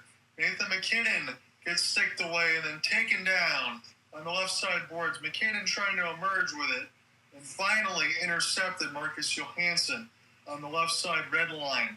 He has worked off the puck. There's Brett Kulak getting a piece. As this goes behind the net for Trennan, Colorado escapes the pressure. They'll send it down the ice. We'll see if it's far enough to blow it dead. Yes, it is. Quinn Hughes gets the hybrid ice right at 13 minutes. Colorado has killed 41 of their last 45 penalties. What a tremendous job by this penalty-killing group led by Parker Kelly and Jack Drury at the forward side. And Devon Taves and Brent Burns, even though we don't see the two of them together at the same time, they've been excellent in their own right. The defense, as we mentioned in the last 5 minutes has picked up. Now the physicality after the first 7 minutes of this third period has certainly been amplified. Devontae's game 1, a goal, 3 assists, 4 points, 28 minutes of TOI, and now he's with his defensive partner in Kel McCarr. His backhand does not get out. Boldy intercepts. He's got it in the high slot, sends the pass across. That's like the 5th pirouette for Hughes. Now he shoots. It actually breaks the stick of one of the Wild. Now it's Nathan MacKinnon again, the 1 against 2. He spins. He gets knocked aside by Quinn Hughes. And I think he might have drawn a call. It's another tripping. And this one's going to belong to the Avalanche. They go to a power play. Oh, man, the hits just keep on coming for Minnesota. Quinn Hughes does a pirouette of his own, but he doesn't even fake out one of the Avalanche. That shot actually knocked the stick broken of one of the Wild as MacKinnon, he spun around Hughes, and the penalty doesn't come until seconds later after the matter of fact. It was further back beyond the play. Matt Zuccarello gets busted for the trip, and as you said, you just called for Zuccarello getting his stick broken from Quinn Hughes' shot. Then the only thing he could do, because he's got no stick, is you pick it up, that's an automatic penalty, is push the bowling pins out of the way as we get another camera shot of that sucker punch before we go to break. Oh, man. Matt Boldy somewhere may still be wondering why Kelly wasn't penalized for roughing or abuse of officials at that point. Because, oh my god, that looked like if you're reminding us of famous bros, that kind of is like the Jose Batista Rune Odor scruffle between Toronto and Texas. I think you're exactly right. That's what that punch looks like. Somebody's getting knocked out. Oh, or Jose Ramirez and Tim Anderson, for that matter. That was another good one, too. But after that happened, I was like, what the heck is going on with Tim Anderson? At one time, he was a all-star for the Chicago White Sox, and then the next point, he wasn't even in the league anymore. That's just crazy. So 7:26 is the official time of the latest penalty. It'll be the third power play for the Avs. They are currently 1 for 2. Zuccarello gets the trip on Arturi Lehkonen. Yep. So Minnesota, they need to keep this up on the penalty kill. They did score shorthanded last game. The sweet thing for Minnesota is if they can get back into this game with another shorthanded goal. You don't see that all the time, but scoring a shorthanded goal is just a sweet feeling of nectar. Are you calling it, Alec? Well, not guaranteeing it, but let's say if Marcus Foligno strikes again shorthanded. That would be a heck of a call by you. It's a long shot there. Played by Wedgewood, and now Natchez to McCarr and MacKinnon. Find the entry. Here's Gabe Landeskog off the drop for Kale. One more from Marty Natchez. Natchez will hold near the left side dot and survey. Throws it back to the point for Kale McCarr. Natchez clapper. It was Gustafson sliding the wrong way. Still made the save as it went to the wild bench. The shot disparity is wide open for Minnesota, 27-17, and we're seeing the definition of goalie. 27 shots, and only one of them went by Scott Wedgewood. But Marty Natchez has been a machine on the speed dial, bursts of it. And a one-timer, yes, Gustafson did move the wrong way. He still made the save, though. Natchez got it now off the face-off one. Same on the left dot. Picked up by MacKinnon trying to get around two players. Kadri joins in on the fray. He's got power play numero uno time. Here's McCarr. Now for number 91. Nazem, 6 set of hands. Leaves for Landeskog. Back at the bumper. MacKinnon with a robbery. That is Gustafson in a one-time in the middle of the slot. Didn't even have to move. Wedgewood now will stop it. Both of these power plays might not always get the goals that they want, but they're starting to look really good as far as their sets and designs. Marty Natchez off the drop. Here's MacKinnon. Off the 1-on-4, finds the entry. He gets around the collapse. Now Kadri, right side dot. Bumper to McCarr, high slot. McCarr on number 91. That's Nazem. Left side dot for the captaincy and Landeskog. He's taken down. And against the wall, Kadri in tight to Natchez near the right circle. Kadri now loses the puck. This will be cleared back down, be a rush for it. Wedgewood going to have to come out of his goal crease. That'll leave some time there for Kel McCarr. One touch there, just get it out of the zone, and Minnesota can start again. Certainly seems like they've killed the Colorado power play because they're going to nail this the length of the ice. It's down with a glove hand from Wedgewood to Sam Malinsky. By the time Malinsky enters, the power play will expire. Here's Brock Nelson off the drop from Arturi Lehkonen, and this will be knocked away. Trennan will get this one down. To the left side, Lehkonen lost it. Picked up now off the bump, as this will be settled down for Zuccarello. Near the left side of the boards, one of the Colorado players gets pressed. Zuccarello now trying to force the steal as Devontae's shot gets blocked on the left side blue line. 10-10 left to go in the third. Big check. And behind the right side red line, Lehkonen's still being worked over here, and the puck is underneath one of the Wild. They'll give you a number on that in a moment as the play gets blown dead. I thought I saw Foligno down there. Yes, he is. He's being dwarfed by the Zebras and Colorado. And as we step aside for a commercial half and a half at 10:05, I'll leave the rest to you. Oh, man. It started with Quinn Hughes being hounded down with 10:05 left in the third period, right behind the net. An ensemble ensues right after a matter of fact because Minnesota didn't like the way that Quinn Hughes was hit towards the boards. That was dangerous. Yeah, it was. And then Nico Sturm, he cross-checked Lehkonen about 5 times. I mean, he thought that Lehkonen was the one who hit Hughes towards the boards. Like, come on, man. What you doing to him? You got to protect your superstars on both sides because they're the ones that can turn this game in any sort of direction. There's still time. for Minnesota with 10:05 left. But you get set to take it away. They got to act quickly over the next 5 minutes. They have to. They had to score twice in the final 10 minutes of regulation if they were to force overtime. 3 times if it is a win in regulation. Crazy things have happened in the playoffs because we saw Dallas erase a 2-goal deficit to win 4-2 in Game 7 last year. That was the Mikko Rantanen revenge game. Quinn Hughes' possession time is 2 minutes and 51 seconds. As this faceoff is to the left of Philip Gustafsson. Colorado has won 32 faceoffs. Minnesota now up to 21. Settled down by Brock Faber as he spins around and whips a pass up front for Hughes. Hughes stops on a dime at the near half boards. Excuse me, that was Zuccarello. Zuccarello blasts this one back, but it's picked up by Landeskog, the Avs captain, trying to skip around too wild. It reaches Gustafsson. He wants Kaprizov. Instead, he'll get this further to Faber. Faber sends this near side for Hartman, who'll flip it down for Wedgewood, play this one wide, and it's Malinsky who'll feed this one out. Cleared out by Colorado. Minnesota will reset. Only 127 shots have made it past Scott Wedgewood. Here's Kirill Kaprizov, cross ice. It'll be moved up towards the far corner by Matt Bodie. He and Kaprizov on the ice at the same time as this one-timer is forced wide by Waugh. Waugh trying to clear out, but can't. Held inside by Bodie. Matt Bodie trying to skip around. He does feed it back over to Marcus Johansson. Fires one that's high and wide. Bodie on the whole far half boards. Feeds it behind. Johansson dangerously places towards the point. Johansson tied up. 32 seconds of zone time. Forced behind. Durov plays this one at the far corner. Gets this behind for Hughes.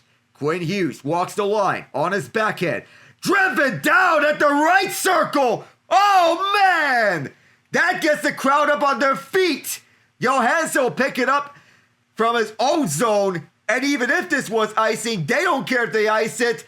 They were fired up after that hit. Big blast there.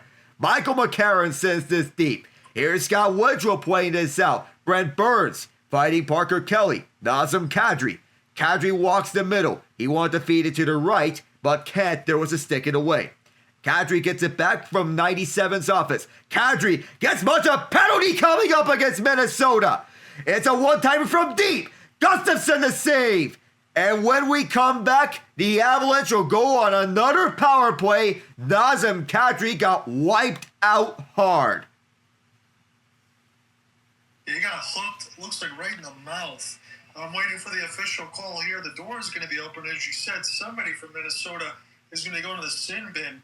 But I'm looking at this again once we get another replay. It is Nathan MacKinnon. That looks like to be a hook on Tarasenko. I think he's going to go to the box. So 91 on 91 crime.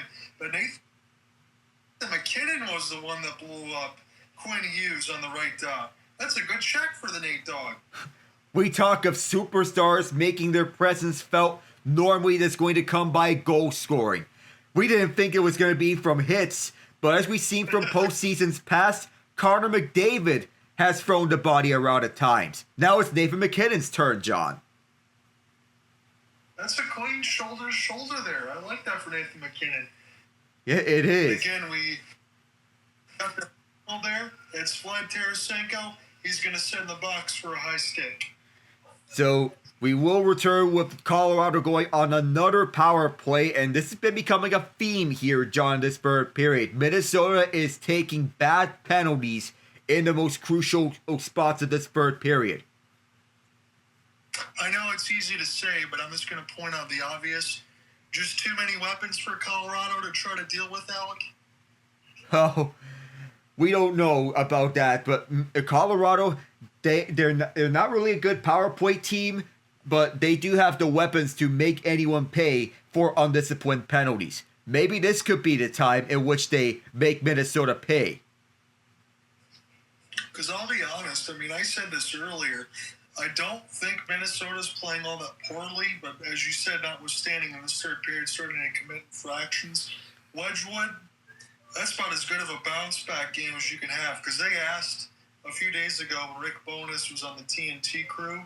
They do a good job there in between everybody else with Anson Carter and all those guys there too. But he said, you got to go back to Wedgewood anyway. He's already 5-0 in the postseason. 26-27 is about as good as it gets. and a couple of those chances that Minnesota had, probably about, I would say 7, 8 power play saves. A lot of those were point blank. I mean, you could easily argue that Wedgewood probably could give up a couple and that this game could at least be within one, but I think he's been an X factor. He has. And a very pleasant surprise for Minnesota, or excuse me, Colorado. I'm getting the two teams mixed up, but a very pleasant surprise for Colorado because when we expected Colorado to make the playoffs, we think normally that's because of the goaltending play of Mackenzie Blackwood. Well, reality is stranger than fiction. Yeah, they've been so good on both sides, and now we get to see what happens here. I believe now for a fourth power play opportunity for the Avs. And Quinn Hughes so far has totaled 24-37 of ice time. Brock Faber, a minute less. Face-off won by the Wild. And they could use some face-off wins because they're going to need that in the absence of Joe Eriksson-Ek. They're asking Danila Yurov to step up at second line to take over the minutes in Eriksson-Ek's absence. He should be aligned to return by Game 3, however. But the chance of stealing Game 2 are fleeting away from him. Gabe Landeskog, he wanted MacKinnon. Faber was in the way. Comes back to Makar. Nice save by MacKinnon on this puck. Natchez to MacKinnon. Looks back for Natchez and finds him at the left circle. He and MacKinnon trade places. MacKinnon sitting up at the net front. MacKinnon calling for it. He wanted to go back for Natchez. Does so. Feeds it back for Makar. And they start the play all over again. All the way back towards the point. And I've been doing this for the last several days. But my computer at times would freeze at frames in which it's supposed to be playing. So, John, you're going to have to take over for a few minutes. Okay, 6:40 left to go in the third. Landeskog missed there, but Nathan MacKinnon does not. It's a power play goal as he slams home the 1T from just outside the left dot. It's 4-1 Avs. Well, problem resolved. 4-1 Avalanche. And I'm glad to have you here because in the Buffalo-Boston game, this was the exact scenario when it came to the third period, which the computer would freeze up at certain freeze frames, and I was not able to properly call the action. But MacKinnon was there wide open, receiving a feed, and to make it 4-1. And Nazem Kadri, again, he gets hooked in the face and then gets a primary as that shot gets blasted. No chance for Gustafsson to lift the glove. I do feel bad for Minnesota in one respect. We talked about Jesper Wallstedt getting lit up like a Christmas tree and that 9-6 loss. And really, Gustafsson, and this hurts to say, but I'm going to say it honestly, he's not faring much better. Well, for Minnesota, I have to say for them, you have to go back to Jesper Wallstedt for Game 3. There's no other choice that you can go through. Philip Gustafsson, yes, he's been good in the regular season, but under the bright lights, the worry I had for him is that he finds the lights brighter than expected in the playoffs. You can't have that against a team like this because I'll tell you, if Colorado wins again in the next few nights against Alec Profile, that's not going to happen until Saturday, so that's probably a good thing for Minnesota to be able to hit the reset button and give Wallstedt that much rest. But if they play like this again, and they get goaltending like this again, they're going to go down 3-0, and Colorado might win the first 8 games of their playoff round as this goes back down. If anything clears up for you, Alec, I'll let you take over again. If not, I'll just jump back in as Boldy picked this up now from O'Connor. Now, one outstretched pass, so this will be flipped back down amongst the inboards. This will be tied up. Here, try to get a piece of it near the right side. Johansson has it. Throws it in the high slot, but the Colorado sticks are everywhere. Excellent work there for Logan O'Connor. Sent back by the net. One-timer! Oh, he lost somebody out in front, and that was Johansson. It was great work until it wasn't. I don't know how Minnesota got that pass off, but in the middle of the slot, I'm talking right on top of the goal crease, it's Johansson against Wedgewood. It's 4-2. The only question now at 5:27 is there enough time left? All right, now my computer is back on again with 5:30 left. It's a great feed out front, and Minnesota gets on the board. They respond Marcus Johansson, who was all alone at the bottom of the slot. Maybe something if they were to carry on momentum onto Game 3. Should a monumental collapse not happen. But I'm not going to tempt fate any further. And Daniel Yurov looked like magic Johnson there. How did he make that pass? He had eyes on the back of his head, and with Brett Kulak tied up right behind him. And Kulak is an underrated trade piece that Pittsburgh and Colorado got in the Tristan Jarry for Stuart Skinner trade. Kulak has fit in seamlessly, whether it be on the top pair of Cale Makar or the second pair with Sam Malinsky. It's just a match made in heaven for the Avs. You said you want to take over again, Alec? Yep, my computer's back and working. All right, so 5:27 left, third period. Is Michael McCarron. We're looking to write this the rest of the way. 4-2, the Colorado lead. And thanks to my computer acting up, and do keep in mind that my computer has battled through a faulty update on Windows 11. And let's be real, Windows 11 isn't really the best operating system to have these days, in my opinion, as I prefer Windows 10. And it's at the times where on Fubo TV, I wish you have another phone to get the play-by-play going, because it doesn't happen on phones, only on computers. I tried this with my desktop, same thing happened, unfortunately, about the times it may freeze at frames in which I didn't want me to. This problem didn't happen with HBO Max, however.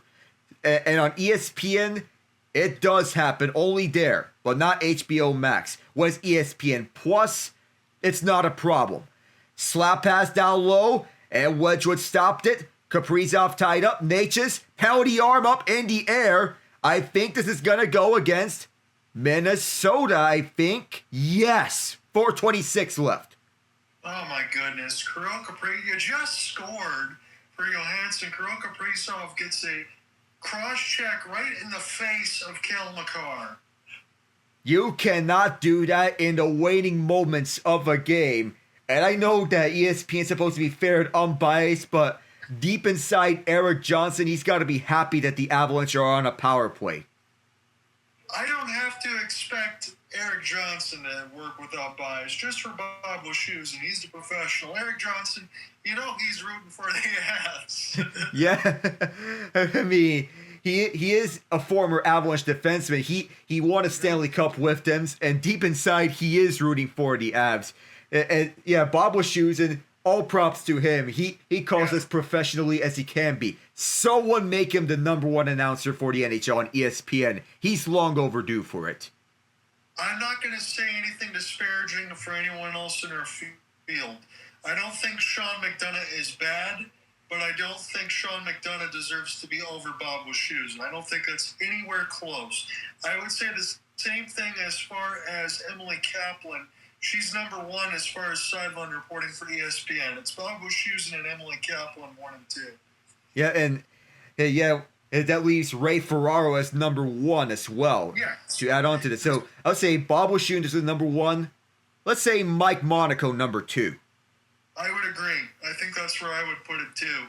Because again, you can talk about everything else across the board for the other sports on TNT. And I think John Forsland is terrific there. I'd like to see him get some more time. But I think he was spending some time with some family before he gets back on TNT side of the sports. Yeah, I guess he was. And nothing wrong with spending time with family. It's good to spend time with family at times. It's going to be another Colorado power play. You take it away. So in the meantime, before we get to the Colorado power play, just a quick update. It is 84-72 OKC. They lead it against the Lakers starting the fourth quarter. And this is the part where we see OKC's defense get their intensity up. Here's Natchez. Down low for MacKinnon. One more, Kadri! Oh, wouldn't that be something? Gustafsson made the save, but wouldn't that be something had Kadri scored for a second straight game in the second round series? Makar starts up. Will we see MacKinnon or Natchez turn on the afterburners? It is Natchez with it. Oh, he'll take it himself. He's going to wait for MacKinnon. He gets cut away by McCarron. And this is where McCarron has to go. He instead fires it from 80 feet. It'll be picked up by Marcus Foligno. Marcus, tied up by 3 Avs. The puck came loose to MacKinnon. He's going to wait for everyone else to set up. And here he comes with the afterburners. Drops it off for Natchez. He has afterburners himself too. Another drop pass gets knocked away. The intended man was MacKinnon. And Devon Taves is going to be comfortable running some clock out. 1 minute left on this power play, 3:23 in the game. Brock Nelson, who has some wheels of his own too, to his credit. Malinsky sends this towards the far corner. Malinsky sends it over to Lehkonen. Lehkonen back it around. Far side is Malinsky, who sends it to Nichushkin. Val Nichushkin for Arturi Lehkonen. Back to the point is Taves. Right point Malinsky. These two defensemen control the points. Cycle towards the left circle for Nichushkin. Nichushkin walking with this puck. Killing some time. Taves on the receiving end for Malinsky. Taves one more time. Malinsky again. On the top of the right circle. A blast! And that was blocked in front. Might have hit Gustafsson. And Nelson keeps this in. Nichushkin feeds it across for Taves. Where we go to. Centering pass. Lehkonen gets robbed by Gustafsson. A chance to get a second power play goal in this third period. Could not transpire. Nichushkin can't play this out for Malinsky. 1 second left on the Avs power play. Well, you could say this about Gustafsson is Wedgewood will be forced to hold on the other end, so give me some time here for Lehkonen. That was an absolute robbery. He said Gustafsson hasn't played the best game. I still can't figure how Lehkonen is wide open near the right side down. I think we'll get the live look here off the play off the bumper to Nazem Kadri. He's just unaccounted for, and somehow Gustafsson makes the save near the right post. Wedgewood is forced to hang on to the puck at his left post, but what a chance by Arturi Lehkonen on that power play to make it 5-2. Minnesota hasn't played a bad defensive game by any means, but Scott Wedgewood has been by far and away arguably the best player in this game. I will say shame on ESPN because I was waiting for that replay. We never got one. So Minnesota has to now pull the netminder, Alec, and it's 2:14 left. Covered by Wedgewood on a grade A chance. My. That is empty for the Wild. We just talked about Wedgewood there right off the one time.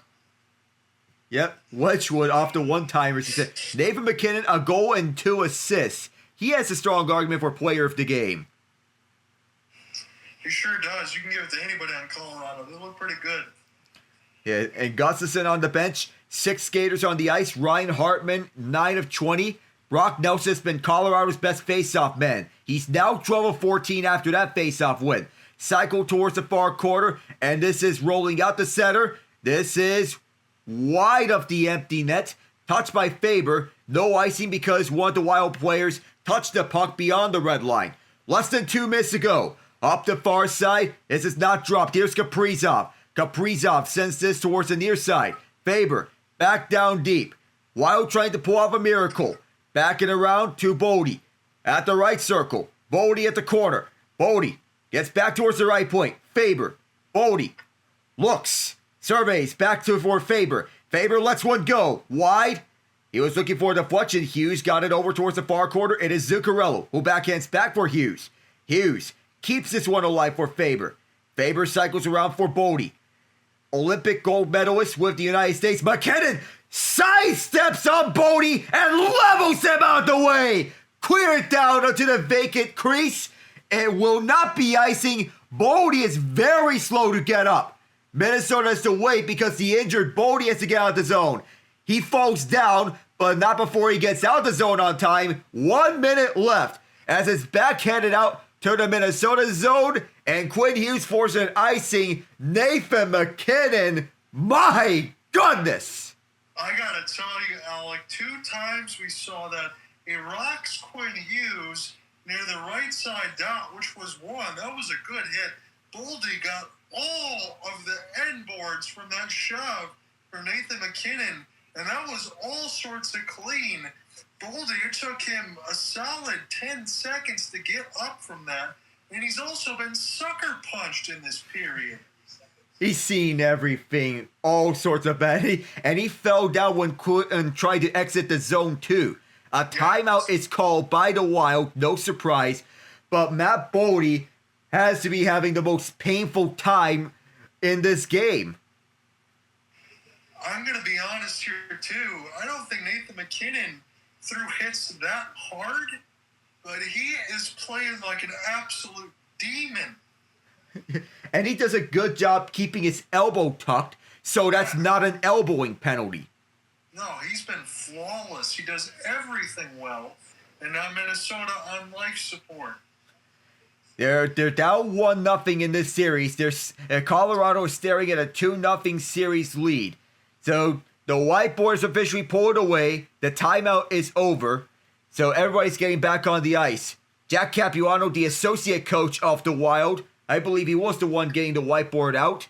And the Avs fans are getting the pom-poms out. They wave pom-poms, not towels. Boldy is 2 of 9 on faceoffs. MacKinnon 5 of 13. Who comes out here with the puck? Boldy. Quick shot. Then again, much of that. And rushing his puck is Faber, keeping his one alive. Matt Boldy frees up space. Quinn Hughes throws one toward his net. And that's fired wide on the deflection. Bouncing puck. Forced back to center. Quinn Hughes forced further back by Val Nichushkin. 35 seconds left until it's wraps. In all likelihood, unless a miracle happens, Ryan Hartman can't get this deep. It bounced off one of the Avs. Fed up by Hughes as he slapped this one around Wedgewood. 20 seconds left. MacKinnon shoved away Boldy. Backhanded deeper to the left circle as Minnesota tried to keep this alive. Fired on deep, and that's wide to goal. 10 seconds left. Nichushkin can just fire this down.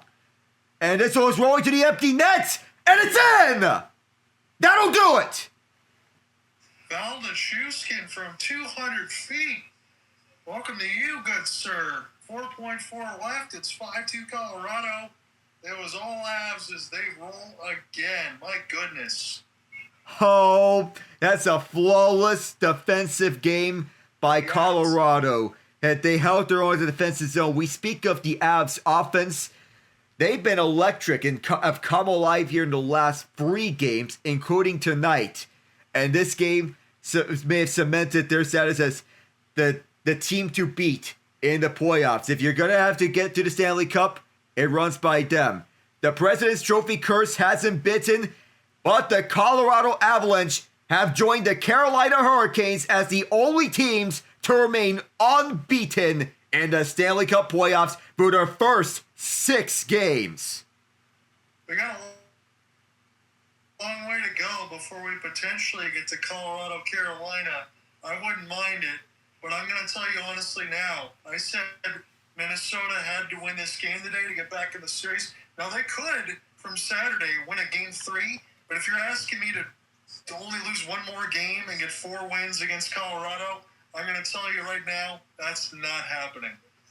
And it's not like this is a series in which we're going to see reminiscent of 2014 when Patrick Waugh was the head coach of the Avalanche, when he employed the strategy of pulling the goaltender earlier than normal. That's when it was introduced, pulling the goalie with 2.5 minutes left in the game. Now every team knows that strategy.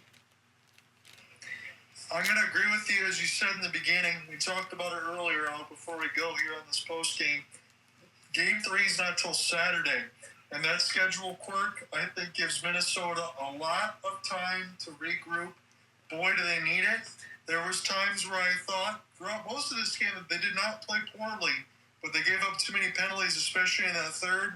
I would go back to Jesper Wallstedt, and I will say, even though Gustafsson made a great save on our Trey Lehkonen a couple minutes ago before that, I don't think it's enough. You go with Wallstedt. If he doesn't get the job done, you still got one more game. But boy, does this series feel like it's over. Well, nothing's over until the fat lady croaks. But at this point, Minnesota is in a dire hole against a Colorado machine.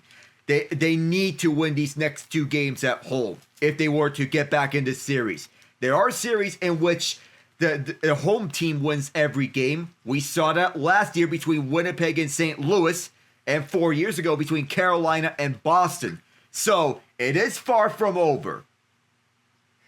But you're on record, though. I'll give you that. But you're on record saying that they got to win the next 2 games at XL. Yes, I'm on record saying they have to win these next 2 at home. Okay. All right. I just wanted to make sure to split the difference there because I'm not going to argue with you. I do feel Minnesota's a great team. I'd like to see them come back I'm a little concerned, is all I'm saying here. But we will be back tomorrow. We stay Wolf of the side for Vegas and Anaheim. Anaheim's going to need a response, and I expect Jackson McComb to play much better. And take those shots, because that's what he's going to need to do. I'll see you tomorrow night. You see you tomorrow. And if you're tuning into my stream, you'll be tuning into Buffalo, Montreal for those tuning into my side. So I'll see you then tomorrow. Yeah, so we got double digits. We got it all covered across, so make sure you say hello to both of us and make sure you give Alec the lion's share of the follows and company, because it's good to have him back. I'll talk to you guys soon. Peace. See you then.